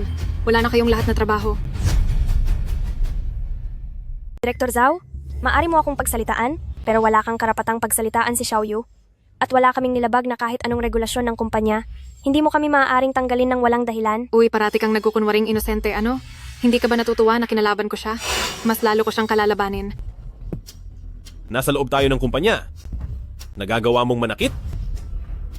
Chengyan, ang dalawang intern na ito ay walang modo. Nagugulo sa kumpanya. Hindi na sila pwedeng manatili. Hindi dapat malaman ni Chengyan na nagdadalang tao ang babaeng ito. Mukha lang siyang malamig, pero ang totoo ay malambot ang puso niya. Paano kung panatilihin niya sila rito? Oh? Anong nangyayari rito? Gusto nila kaming italsik ng walang basehan. Wala kaming ginagawang masama. Director Zhao, masyadong nang lumalabis ang pag-uugali mo. Pasensya na po, President Director Lin. Tulungan mo naman akong magpaliwanag. Sinuway nila ang kanilang nakakataas. Wala silang respeto sa disiplina. Isasagawa na sa susunod na linggo ang pagsusulit para sa mga intern. Kapag nakapasa kayo sa pagsusulit na iyon, hindi na ako muling magsasalita pa. Sige. Ano ang magiging laman ng pagsusulit? Gusto kong sa loob ng isang linggo ay mapalago niyo ang Jinding Lingzi. Ang aming kumpanya at ang propesor mula sa North Capital University ay nagtulungan sa loob ng isang taon, ngunit hindi pa rin nakagawa ng Jinding Lingzi balita ko. Isang dalubhasang ermitanyo ang nakagawa ng Jinding Lingzi, mayroon siyang sekretong paraan, ngunit hindi kailanman ibinabahagi ang sekretong iyon. Ngayon, kung hindi sila papayag ay aalis na sila. Kung papayag man sila, aalis pa rin sila sa huli. Masyadong mahusay si Director Lin. Ito na, anong gagawin natin, Ying-Ye? Sige, pumapayag kami. Kung sa loob ng isang linggo ay makabuo kami ng Jinding Lingji, hindi lang kami dapat makuha bilang mga regular na empleyado ng ganoon kadali. Ano pa ang gusto mong mangyari? Dapat ay triple ang sahod ng karaniwang aplikante ang matanggap namin. Sige.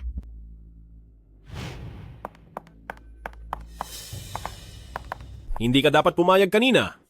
Anong gagawin natin? Ayos lang. Noon pa sa master, ay nakabuo na ako ng Jinding Lingzi. Kaya ko rin ito ngayon. Master! Lagot na? Nadulas ang dila ko. Ikaw sa master, ikaw ba ang sinasabing may malawak na kaalaman, ang namumuhay sa bundok at ang mailap sa tao na si Mr. Yunhe? Siyempre hindi. May gagawin pa kami. Mauna na kami.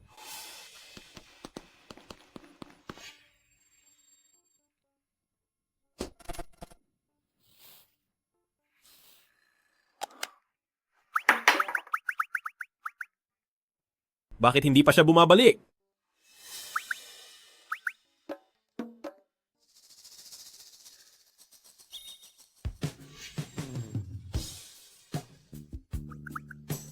Matiwas ba ang mga mata mo? Namumula ba o may impeksyon? Bakit parang nag-iiba ang ikinikilos niya nitong nakaraan?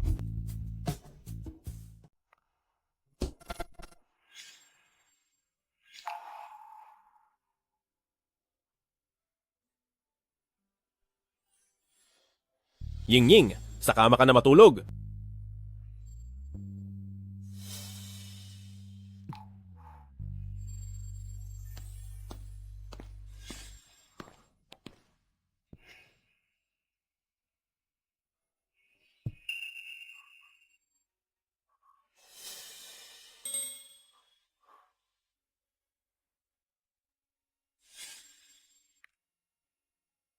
Kailangan ko nang magmadali sa laboratorio. Nagmamadali na ako.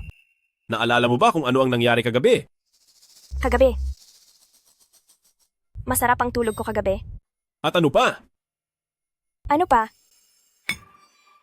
Wala na akong oras. Kailangan ko nang pumunta sa laboratorio.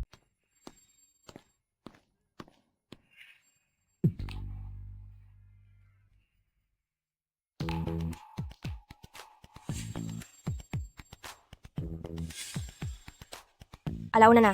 Halika na, kumain na tayo. Sige. Kumain ka muna. President Fu, an kayo? Bakit po kayo mismo ang naparito? Alam ko po na ang pananaliksik namin ni Aying ay makakaapekto sa negosyo ng kumpanya, pero sa ginagawa ninyo, masyadong malaki ang pressure sa aming dalawa. Nasa loob nito ang paborito mong labong. Aying, bakit alam ni President Fu na gusto mo ang labong? Mayroon ba kayong dalawang lihim na relasyon? Masyado ka na yata nakabasa ng mga bida-bidang boss sa nobela, no? Pero, hindi ba alam ni President Fu na ikaw ay may asawa na? O baka naman ang gusto niya ay isang may bahay na? Iyang utak mo, pwede bang pakalmahin mo muna? Ngayon ang pinakamahalagang yugto ng paglaki ng ating mga lingje. Dapat kang manatiling nakapokus. Sige po, opo.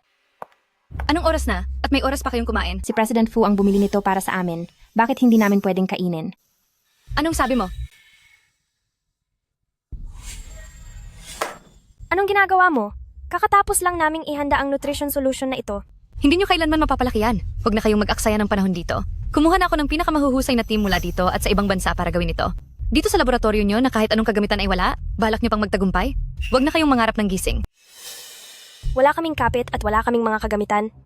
Pero noon si Professor Yuan, gamit lamang ang mga pinakasimpleng gamit, ay nakapagpatubo ng hybrid na palay. Ang tunay na husay ay nasa pagiging simple. Anong karapatan mong sababihing hindi namin kayang palakihin ang Jinding Lingji? Tama. Titingnan ko nga kung paano nyo gagawin yan. Aying, okay ka lang ba? Lumayas na kayo dito sa Wanyo ngayon din. Huwag! Lin Yuro, anong ginagawa mo? President Fu, siya ang nagtangkang sirain ang ating incubation vessel. Lin Yuro, ibababa mo iyan. Ayan. 10 taon na tayong magkakilala. Para ba sa hamak na intern na ito, ay magagalit ka sa akin? Tama siya. Kahit nakasal na kami, ang gusto pa rin niya ay si Lin Yuro. Paano niya iyon gagawin para sa akin? Eksakto. Gagawin ko ang nararapat para mabigyan ng hustisya ang intern na ito. Lin Yuro, kapag nagpatuloy ka pa sa panggugulo, hindi mo na kailangan pang pumasok sa trabaho. At isa pa, wala kang matatanggap na performance bonus ngayong taon.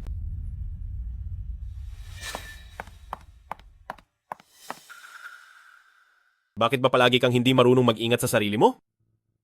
Ayos lang ako. Hoy, napakaganda. Tingnan nyo, mayroon ng mga bagong usbong sa ating Lingji. Yehey! Ang galing! Opo. Gusto ko sanang wasakin ang incubator. Pero pumasok si Cheng Yan para pigilan ako. Kung ganoon ay dapat tayong magmadali para masira ang plano nila. Ang deadline ay sa makalawa na. Kapag napalago talaga nila iyon, siguradong magkakaroon sila ng karapatang manatili sa Huanyu. Bukas ng gabi? Hindi ba't napakagandang pagkakataon yon?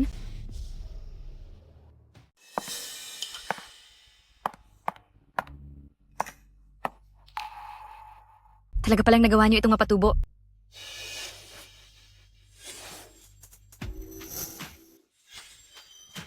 Pinatuyuan ko ng mainit na tubig ang Lingji kaya wala na ito. Titingnan ko kung anong gagawin nyo.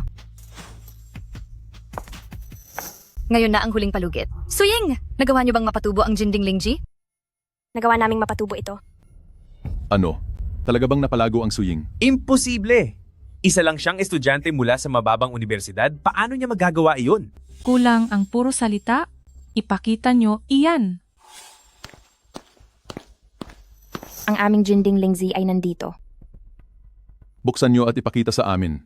Tama. Buksan nyo. Oo nga. Suying, huwag mong kakalimutan ang pangako mo. Kapag hindi ka nagtagumpay, lumayas ka agad dito sa Huanyo. Huwag mo ring kalimutan ang pangako mong 3 beses na taas sa sahod. Sige, buksan nyo na.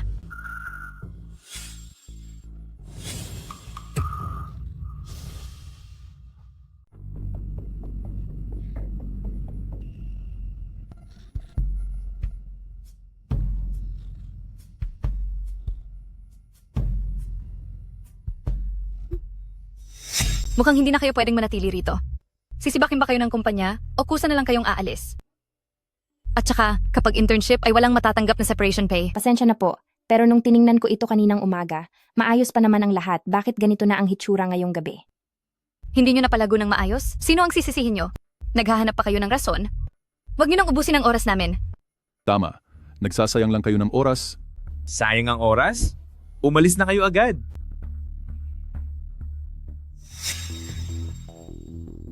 Tingin ko ay may iba pang dahilan sa likod nito. Ayan, siya mismo ang nakipagpustahan sa akin noon. At ngayong talo na siya ay ayaw niyang tanggapin. Wala siyang isang salita. Aying, tapos na ang hiring season. Kung hindi pa kami magiging regular, mawawalan na kami ng trabaho.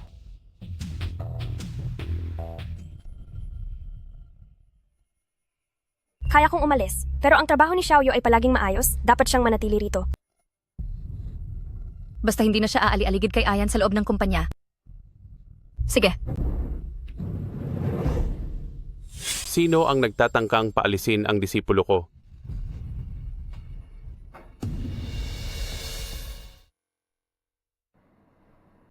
Master, bakit po kayo nandito? Kung hindi ako dumating, paano ko malalaman kung gaano ka na inaapi ng iba? Master, kumusta po kayo? Ako ang boss ni Su Ying. Boss po? Maayos naman ang hitsura mo at mukhang matalino rin.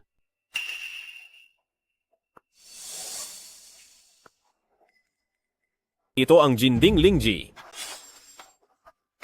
Sino ba ang matandang ito? Paano siya magkakaroon ng ganito karaming lingji? Hi, ayos naman sana ang Lingji na ito. Kaso napahamak ito sa mainit na tubig. Ang mga ito ay itinanim ni Aying noong bata pa siya gamit ang tubig mula sa batis. Hindi pwede ang tubig dito sa lungsod, nababawasan ang bisa ng Lingji. Yingying, noong bata ka pa, nakapagtatnim ka na ng ganito karaming lingji, isa ka talagang genius. Noong bata pa ako, laging sinasabi ni Master sa akin, nakabuti lang daw ang mga ito at madali lang itanim. Suying, akala mo ba ang Jinding Lingji ay kasing dali itanim ng kabute? Dahil hindi ka makapagpatanim ng lingji, humanap ka pa ng matandang manluloko lang. Napakakahiya. Umalis na kayo rito. Nakakahiya ka? Umalis ka na agad! Napakabata mo pa para magyabang, pero nakikita ko sa iyong mukha na malapit ka ng makulong. Sa tingin ko ikaw ang dapat makulong. Security, bilisan niyo, paalisin ang taong ito. Sandali. Totoo ngang Jinding Lingji ito. Sir, sino po ba talaga kayo? Bakit mayroon kayong napakaraming Jinding Lingji? Buti naman at may alam ka. Imposible? Maging ang mga professor sa kolehiyo ay hindi makagawa ng Jinding Lingji? Paano siya magkakaroon ng ganoon karami? Ayan, siguradong nagkakamali ka lang. Yun, Master Yunhe? Master Meng, kilala niyo po ba ang matandang ito? Lapastangan, anong matanda? Siya ay walang iba, kundi si Master Yunhe. Master, maraming taon na kitang hinahanap. Noon, kung hindi dahil sa bundok at sa flute na ibinigay niyo, hindi ako aabot sa kinalalagyan ko ngayon. Guro Meng, bakit po kayo nandito? Mabait kong estudyante? Ngayon ang internship exam mo, kaya natural na pumunta ako para manood. Suying, bakit bumaba ka ng bundok at humanap ng ibang guro? Ikaw na batang Meng, nangangahas ka bang agawin ang estudyante ko? Hindi po, hindi po. Dapat ay naisip ko na ang galing ni Suying sa musika ay hindi pangkaraniwan, hindi ko akalain na siya pala ay inyong estudyante. Master, kilala ko po kayo. Balita na isa kayong tapat na opisyal na may malawak na kaalaman sa nakaraan at kasalukuyan at bihasa sa lahat ng kaalamang mula silangan hanggang kanluran. Subalit, matagal na po kayong nanirahan sa kabundukan at hindi na nakikialam sa mundo. Hindi ko po akalain na magkakaroon pa ako ng pagkakataon na makita kayo. Nakita niyo lang ako dahil sa aking estudyanteng si Suying. Yingying, ganito pala kagaling ang master mo? Ngayon ko lang din po nalaman, ang pangalan niya ay Yunhe. Noong bata pa ako at hindi pa marunong magbasa, akala ko ay ang ibon sa ulap. Kahit pa master ni Suying ang sikat na si Master Yunhe, ano naman? Hindi pa rin siya nakapagpatubo ng Lingji. At sa katunayan, dapat pa rin siyang lumaya sa Huanyu Group. Nasira ang Lingzi dahil sa mainit na tubig, halatang may tao na gustong manahira sa aking estudyante. Hoy, boss ka ba ni Suying? May ibubuga ka ba? Kahit ang maliit na bagay na ito ay hindi mo maimbestigahan? Mula pa noong nakaraang business summit, noong madisgrasya ang sasakyan ni Master Meng, hanggang ngayon, naghihinala ako na iisang tao lang ang nasa likod ng dalawang insidenteng ito. Para maiwasan ang anumang aberya, nagpakuha na ako ng lihim ng lahat ng fingerprints sa lalagyan na iyon.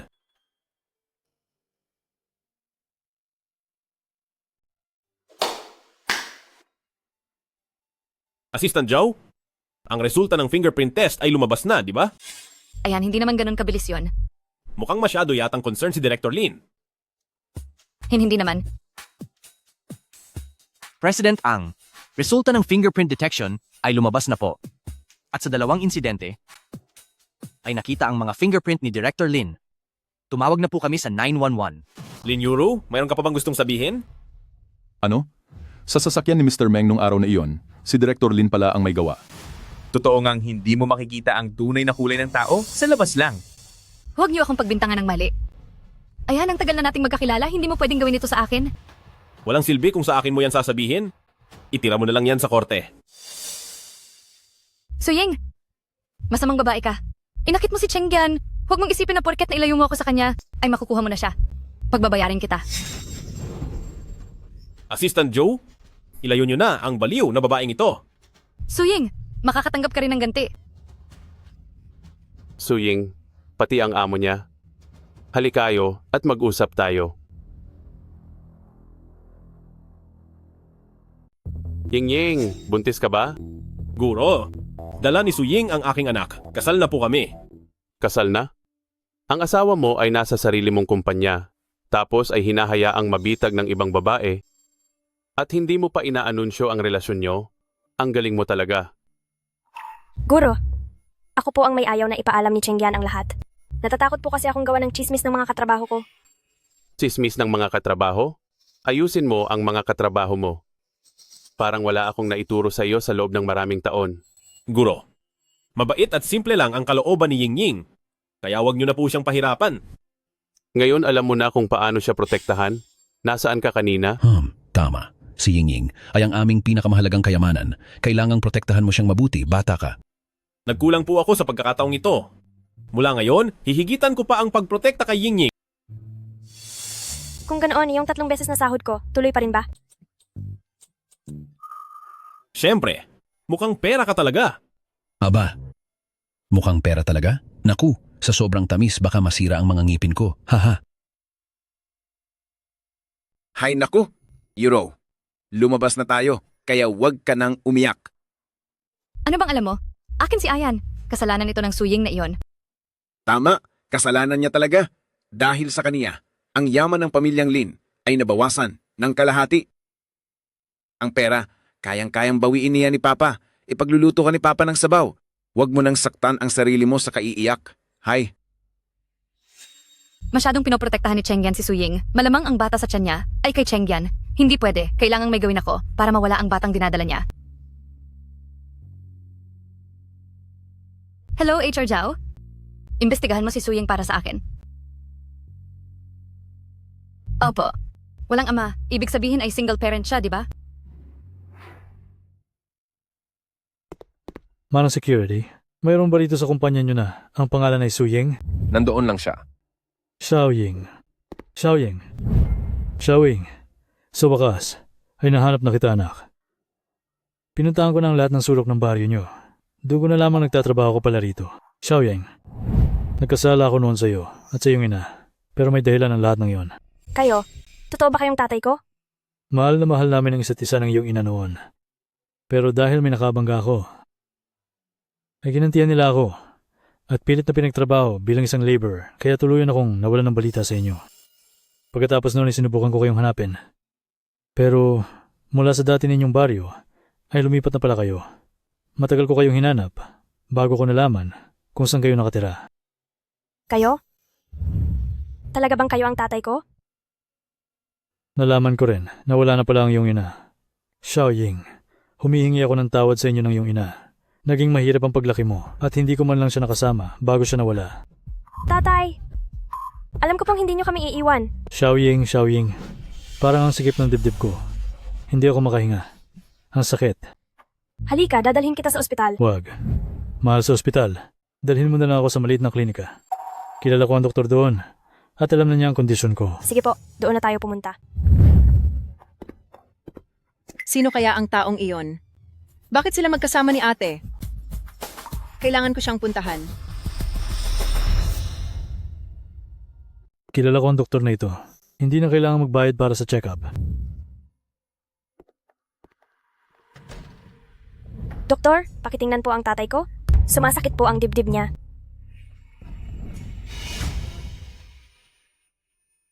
Ang galing mong magkunwaring doktor. Huwag ka nang madaldal. Magtrabaho na. Sige po. May lakas din pala itong babaeng ito. Saklolo!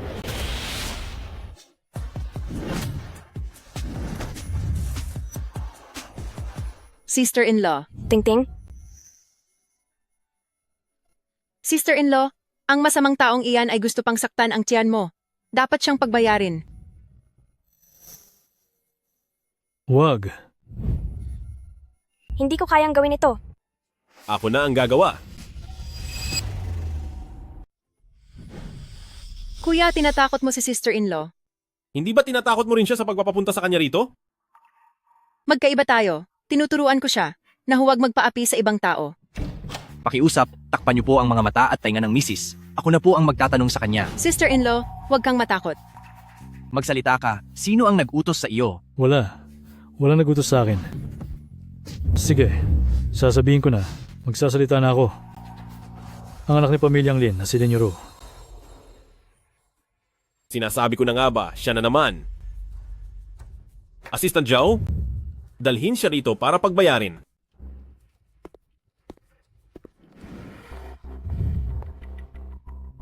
Lin Yuro, ngayon ay hindi na kita palalampasin. Kahit sino pa ang magmakaawa, wala itong silbi. Asahan nyo na mawawala na ang pamilyang Lin sa Jinghai. Huwag, Chengyan. Matagal nang magkaibigan ng ating mga pamilya. Hindi mo pwedeng gawin sa akin ang ganito. Chengyan, mali ako. Nagmamakaawa ako sa iyo. Assistant Zhao, tumawag ka sa 911. Pagkatapos makalaya ni Lin Yuro, makikita mo na ang isang bagsak na pamilyang Lin.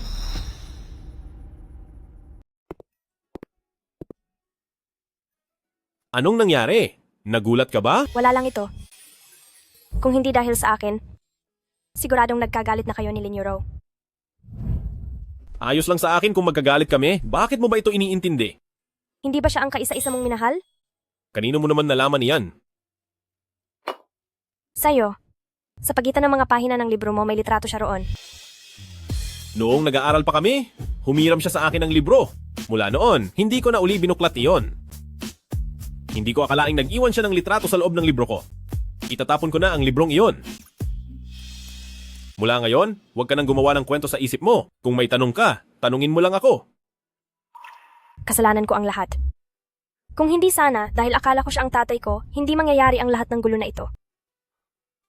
Baliw ka talaga. Wala namang masama sa paghahanap mo sa iyong ama. Tutulungan kita na mahanap siya. Ginamit lang ni Lin Yuro ang pagmamahal mo sa pamilya para saktan ka at siya ang tunay na may sala. Sige na, hindi dapat nagbubuntong hininga ang mga buntis dahil malulungkot ang baby. Sige na, matulog ka na. Opo.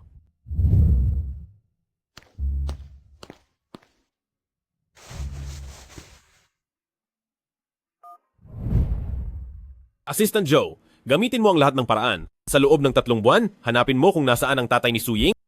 Birthday na niya pagkalipas ng 3 buwan. Gusto ko siyang gawa ng isang bonggang confession. Bakit ang daming box? Siguradong may magtatapat ng pag-ibig dito mamaya. Gusto mo bang maglakad-lakad muna tayo sa ibang lugar? Ayaw mo bang makita? Wala akong interes. Kung may babati sa akin ng happy birthday sa harap ng maraming tao, siguradong tatakbo ako palayo sa takot. Sa bagay. Huwag kang lalapit. Anong huwag lalapit?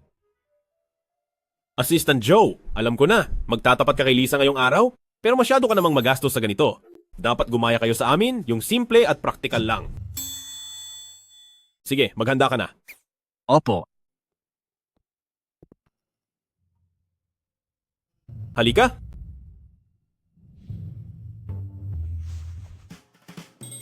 Bilis, kanselahin mo na ang drone fireworks display.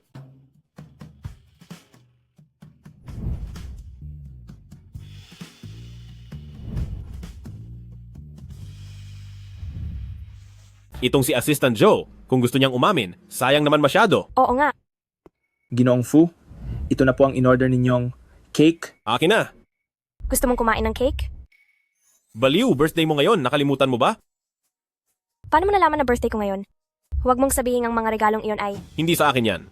Siguradong hindi. Halika, walang asukal ito. Pwede rin kumain ng mga buntis.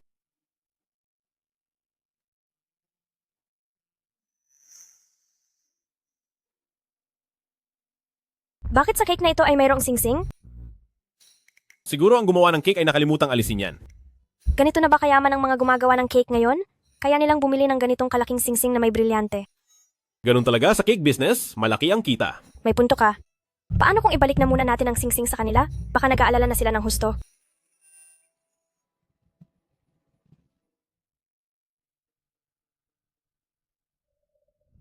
President Fu, nahanap na po namin kung nasaan ang ama ng misis ninyo. Sige, paparating na ako. President Fu, nahanap na po ang ama ng madam. Ang ama ni Yingying ay si Lin Jiadong? Opo. Siya nga ang tatay ni Lin Yuro. Hindi ito pwedeng malaman ni Yingying.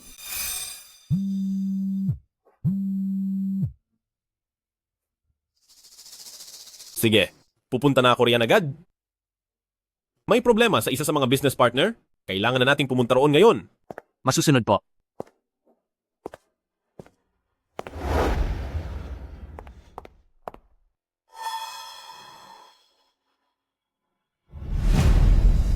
Talagang tinulungan niya akong mahanap si Papa.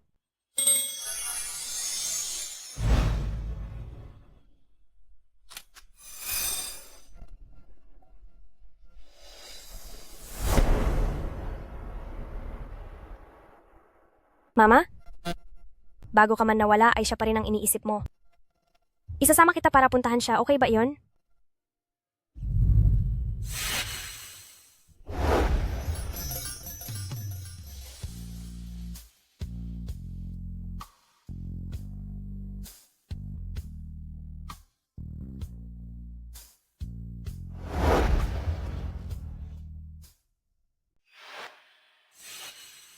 Kayo po ba si Sir Lin Jiadong? Sino ka? Naaalala niyo pa po ba si Sujiruo? Ako po ang anak niya. Suziruo.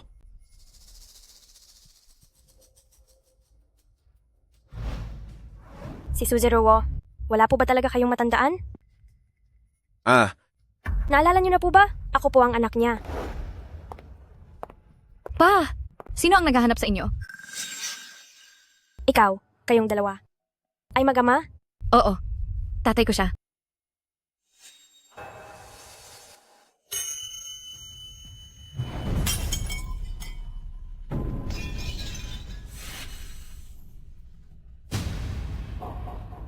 wala akong anak na gaya mo. Ako, si Lin Jiadong, ay mayroon lamang. Isang anak, si Lin Yuro.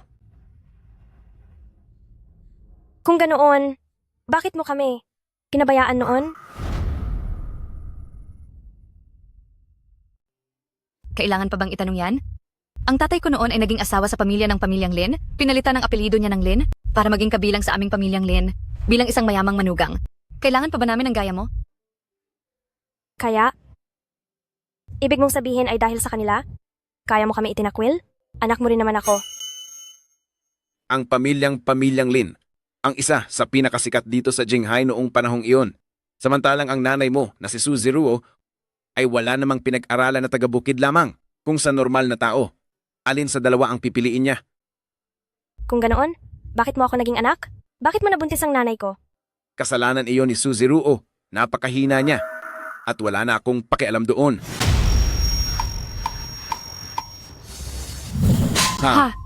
Sinasabi ko sa'yo. Mula ngayong araw, ako na ang umaayaw sa'yo. Hindi ang ikaw ang umaayaw sa akin. Mula ngayon, tayong dalawa ay wala nang kahit anong kaugnayan sa isa't isa.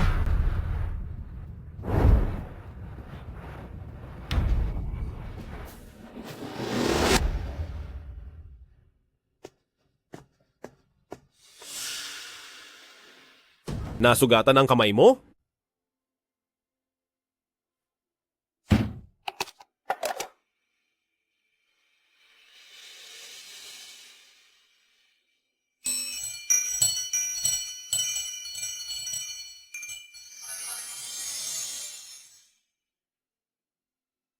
Anong nangyari? Wala po ito. Kanina kasi, aksidente kong nabagsak ang retrato at nahulog ito sa sahig, nabasag ang salamin, kaya nasugatan ang kamay ko habang nililinis ito. Mula ngayon, magiging nanay ka na, kaya huwag ka na masyadong maging lampa.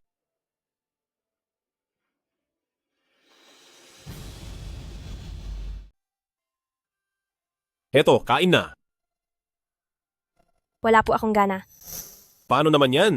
Anong mangyayari kung mapabayaan mo ang katawan mo sa gutom? Pero wala po talaga akong kahit kaunting gana.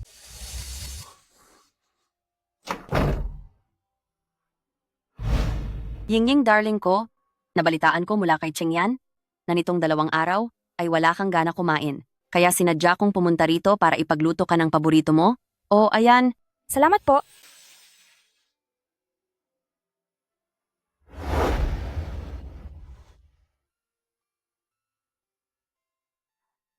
Kain na. Ganito rin si Mama dati. Pinagluluto niya ako ng maraming pagkain. Pero 10 taon na ang nakalipas simula noong nawala siya. Inisip niya, inalala, at hinintay ang lalaking iyon habang buhay. Ngunit sa huli, ay pumanaw siyang may labis na hinanakit sa puso. Yingying darling, anong nangyari sa'yo? May nang-aapi ba sa'yo? Wala po. Walang nang-aapi sa akin. Nabalitaan ko na ang ating Yingying ay hindi raw kumakain. Nagbabago ba ang panlasa mo dahil sa pagbubuntis? Ipinatawag ko ang lahat ng mga Michelin chef mula sa iba't ibang panig ng mundo para sa'yo. Okay lang po ako. Okay lang po, Lolo. Wala lang po talaga akong gana kumain itong mga nakaraang araw. Nasa lumang bahay ang lolo mo at hindi siya mapakali. Gusto ka raw niyang puntahan dahil nag-aalala siya na baka naapi ka. Sa susunod po, wag niyo na po akong tatuin na lang ganito kabuti. Natatakot ako na kapag umalis na ako, ay mamimiss ko kayong lahat ng sobra. Anong ibig mong sabihing aalis ka? Oo nga, bakit mo kailangang umalis? Ako, pinuntahan ko si Lin Jiadong. Ayaw niya akong kilalanin? Pati na rin ang mama ko. Ako, alam kong nakapagbigay ako ng abala sa inyong lahat. Pagkapanganak ko sa bata ay aalis na po ako. Pasensya na po talaga. Salamat po sa lahat ng pag-aalaga niyo sa akin. Nakipagkita ka kay Lin Jiadong? Alam mo na ba na siya ang tunay mong tatay? Opo.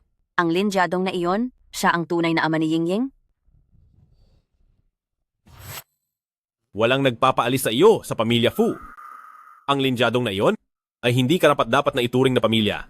Kami ang tunay mong pamilya. Talaga po ba? Na itinuturing niyo po ako bilang bahagi ng inyong pamilya? Siyempre naman. Yingying, mag-asawa na tayo, ikaw ang aking asawa, at ikaw ang taong makakasama ko habang buhay. Ang nararamdaman ko para sa iyo, hindi mo pa ba naiintindihan? Nakakaawa ka naman, Iha. Ang ating si Chengyan mula bata pa ay hindi pa kailanman nagkagusto sa babae. Nagsumbong pa nga sa akin si Assistant Zhao na tinanong niya raw si Assistant Zhao kung paano man ligaw ng babae. Tungkol sa bagay na yon, marami akong karanasan. Bakit mo pa tinanong si Assistant Joe? Dapat ay nagtanong ka na lang sa akin. Hahaha. Talaga po ba? Oo. Yingying, mahal kita?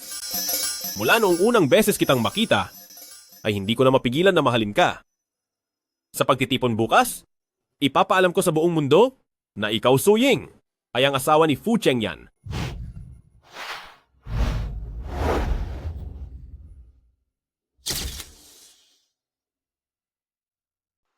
Handa na ba ang isusuot na gown para kay Yingying? Ang mahal naming si Yingying? Siya dapat ang magiging pinakamaganda bukas.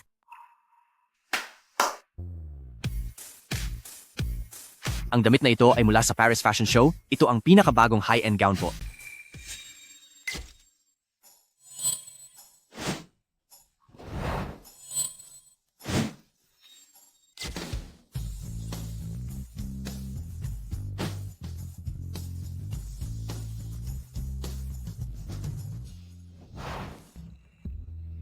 Napakaganda mo. Tutulungan kitang hubarin yan. Anong sinasabi mo? Sinasabi ko na mahirap tanggalin ang damit na ito, kaya tutulungan kita. Napakagarbo naman ng lugar na ito. Para sa pag-anunsyo ng pagkakakilanlan ni Yingying, naghanda si Fu Chengyan ng isang malaking salusalo. Ang ating si Yingying, nakatagpo talaga siya ng mabuting pamilya. Hindi tulad ng nanay niya. Hindi ba yan ang lalaking walang puso? Bakit kayo nandito? Ang dalawang matandang mahirap na ito. Paano sila nakarating dito? Naparito ako para makiusap kay President Fu para patawarin ang aking pamilyang Lin. Hindi dapat malaman ng lahat na may kinalaman ako sa kanila. Ikaw talaga noon pa man. Niloko mo ang anak ko pagkatapos ay iniwan mo silang mag-ina at tumakas. Saan ba galing ang dalawang mahirap na ito? Lumayo kayo sa akin. Ang dumi nyo tignan, huwag nyo akong mahawaan. Noon si Ziruo dahil sa kanya. Sobrang hirap ng paghihintay niya. Tama yan. Aba, Mr. Lin, meron ka pa palang sikretong pakikipagrelasyon na ganito? Noong sumapi siya sa pamilya ng pamilyang Lin, wala siyang sinabi na may anak na siya. Iniwan niya sina Ziruo at Yingying para lang ba makuha ang yaman ng ibang pamilya? Kayong dalawang matanda, huwag kayong gumawa ng kwento rito. Gusto nyo lang manghingi ng pera sa akin, ibibigay ko ito sa inyo. Pero huwag na kayong gumawa ng gulo. Itong $500, $250 sa bawat isa para sa inyong dalawa. Tumahimik na kayo. Umalis na kayo rito. Inakala mo bang kung may pera ka, mabibili mo na ang lahat? Sinasabi mo bang kulang ang perang ito? Sino magtatangkang saktan sila? Bakit may dumating na naman? Lin Jiadong, naglakas loob kang saktan ng mga lolo at lola ko. Napakalakas ng kamay ng masamang babaeng ito. Masakit pa rin ang mga natanggap kong palo nung nakaraang 2 araw. Para kang linta. Hindi ba't nilinaw ko na ang lahat sa'yo? Bakit mo ba ako hinahabol hanggang dito? Hindi kita pinuntahan dito. Nandito ako para dumalo sa handaan. Sa itsura mong iyan, nandito ka para humanap ng mayaman, di ba? Maghahanap ka na nga ng mayaman, isinama mo pa ang 2 matandang ito. Ngayon lang ako nakakita nito. Lin Jiadong, tumigil ka sa pambabastos mo. Sumuko ka na. Ako na si Lin Jiadong. Ay mayroon lamang isang anak na babae. Siya ay si Ru. Huwag mo na akong guluhin. Kahit kailan ay hindi ko kikilalanin na anak kita. At kayong 3. Para kayong mga daga sa imburnal. Lalong-lalo na ikaw, Su Ying. Mananatili kang isang basura habang buhay. Bakit ka nalulungkot? Matagal mo nang alam na ganyan talaga siyang klaseng tao. Huwag kang umiyak. Tulong. Mga gwardya, paalisin ang taong ito. Sino ka? Sa akala mo, handaan ito ni President Fu. Narito na si President Fu. Hindi ba't sabi ni President Fu ay darating siya kasama ang kanyang asawa? Bakit mag-isa lang siya ngayon?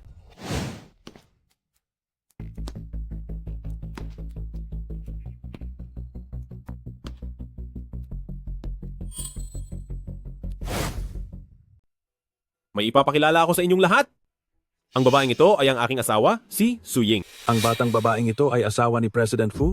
Xiao Ying, asawa ka pala ni President Fu. Tutal naman, ay ako ang iyong ama. Pakiusapan mo si President Fu na huwag hayaang malugi ang pamilyang Lin. Nagmamakaawa ako sa iyo. Mr. Lin, malinaw na ang sinabi ko sa iyo. Wala na tayong anumang relasyon. Su Ying, dala lang ng galit ang mga nasabi ko noon.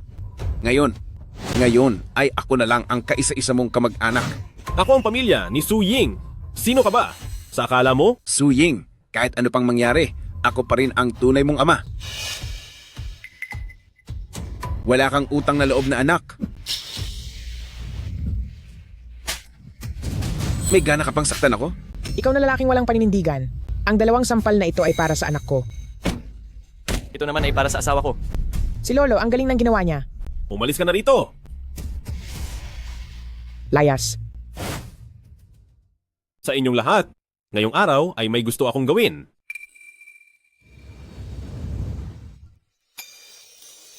Su Ying, alam ko na ayaw mong inaalok ng kasal sa harap ng maraming tao, pero kapag ang isang tao ay labis na nagmamahal, hindi niya mapigilang ipaalam sa iba ang ating kaligayahan. Su Ying, payag ka bang magpakasal sa akin? Fu Chengyan, noong araw na makilala kita, noong ang litrato ni Mama ay maayos mong nilagay sa tabi ng unan ko, nalaman ko na hindi ka pala salita, pero dahil sa mga ginagawa mo, unti-unti akong nahulog sa'yo. Kaya ngayon, gusto kong sabihin sa'yo na pumapayag ako.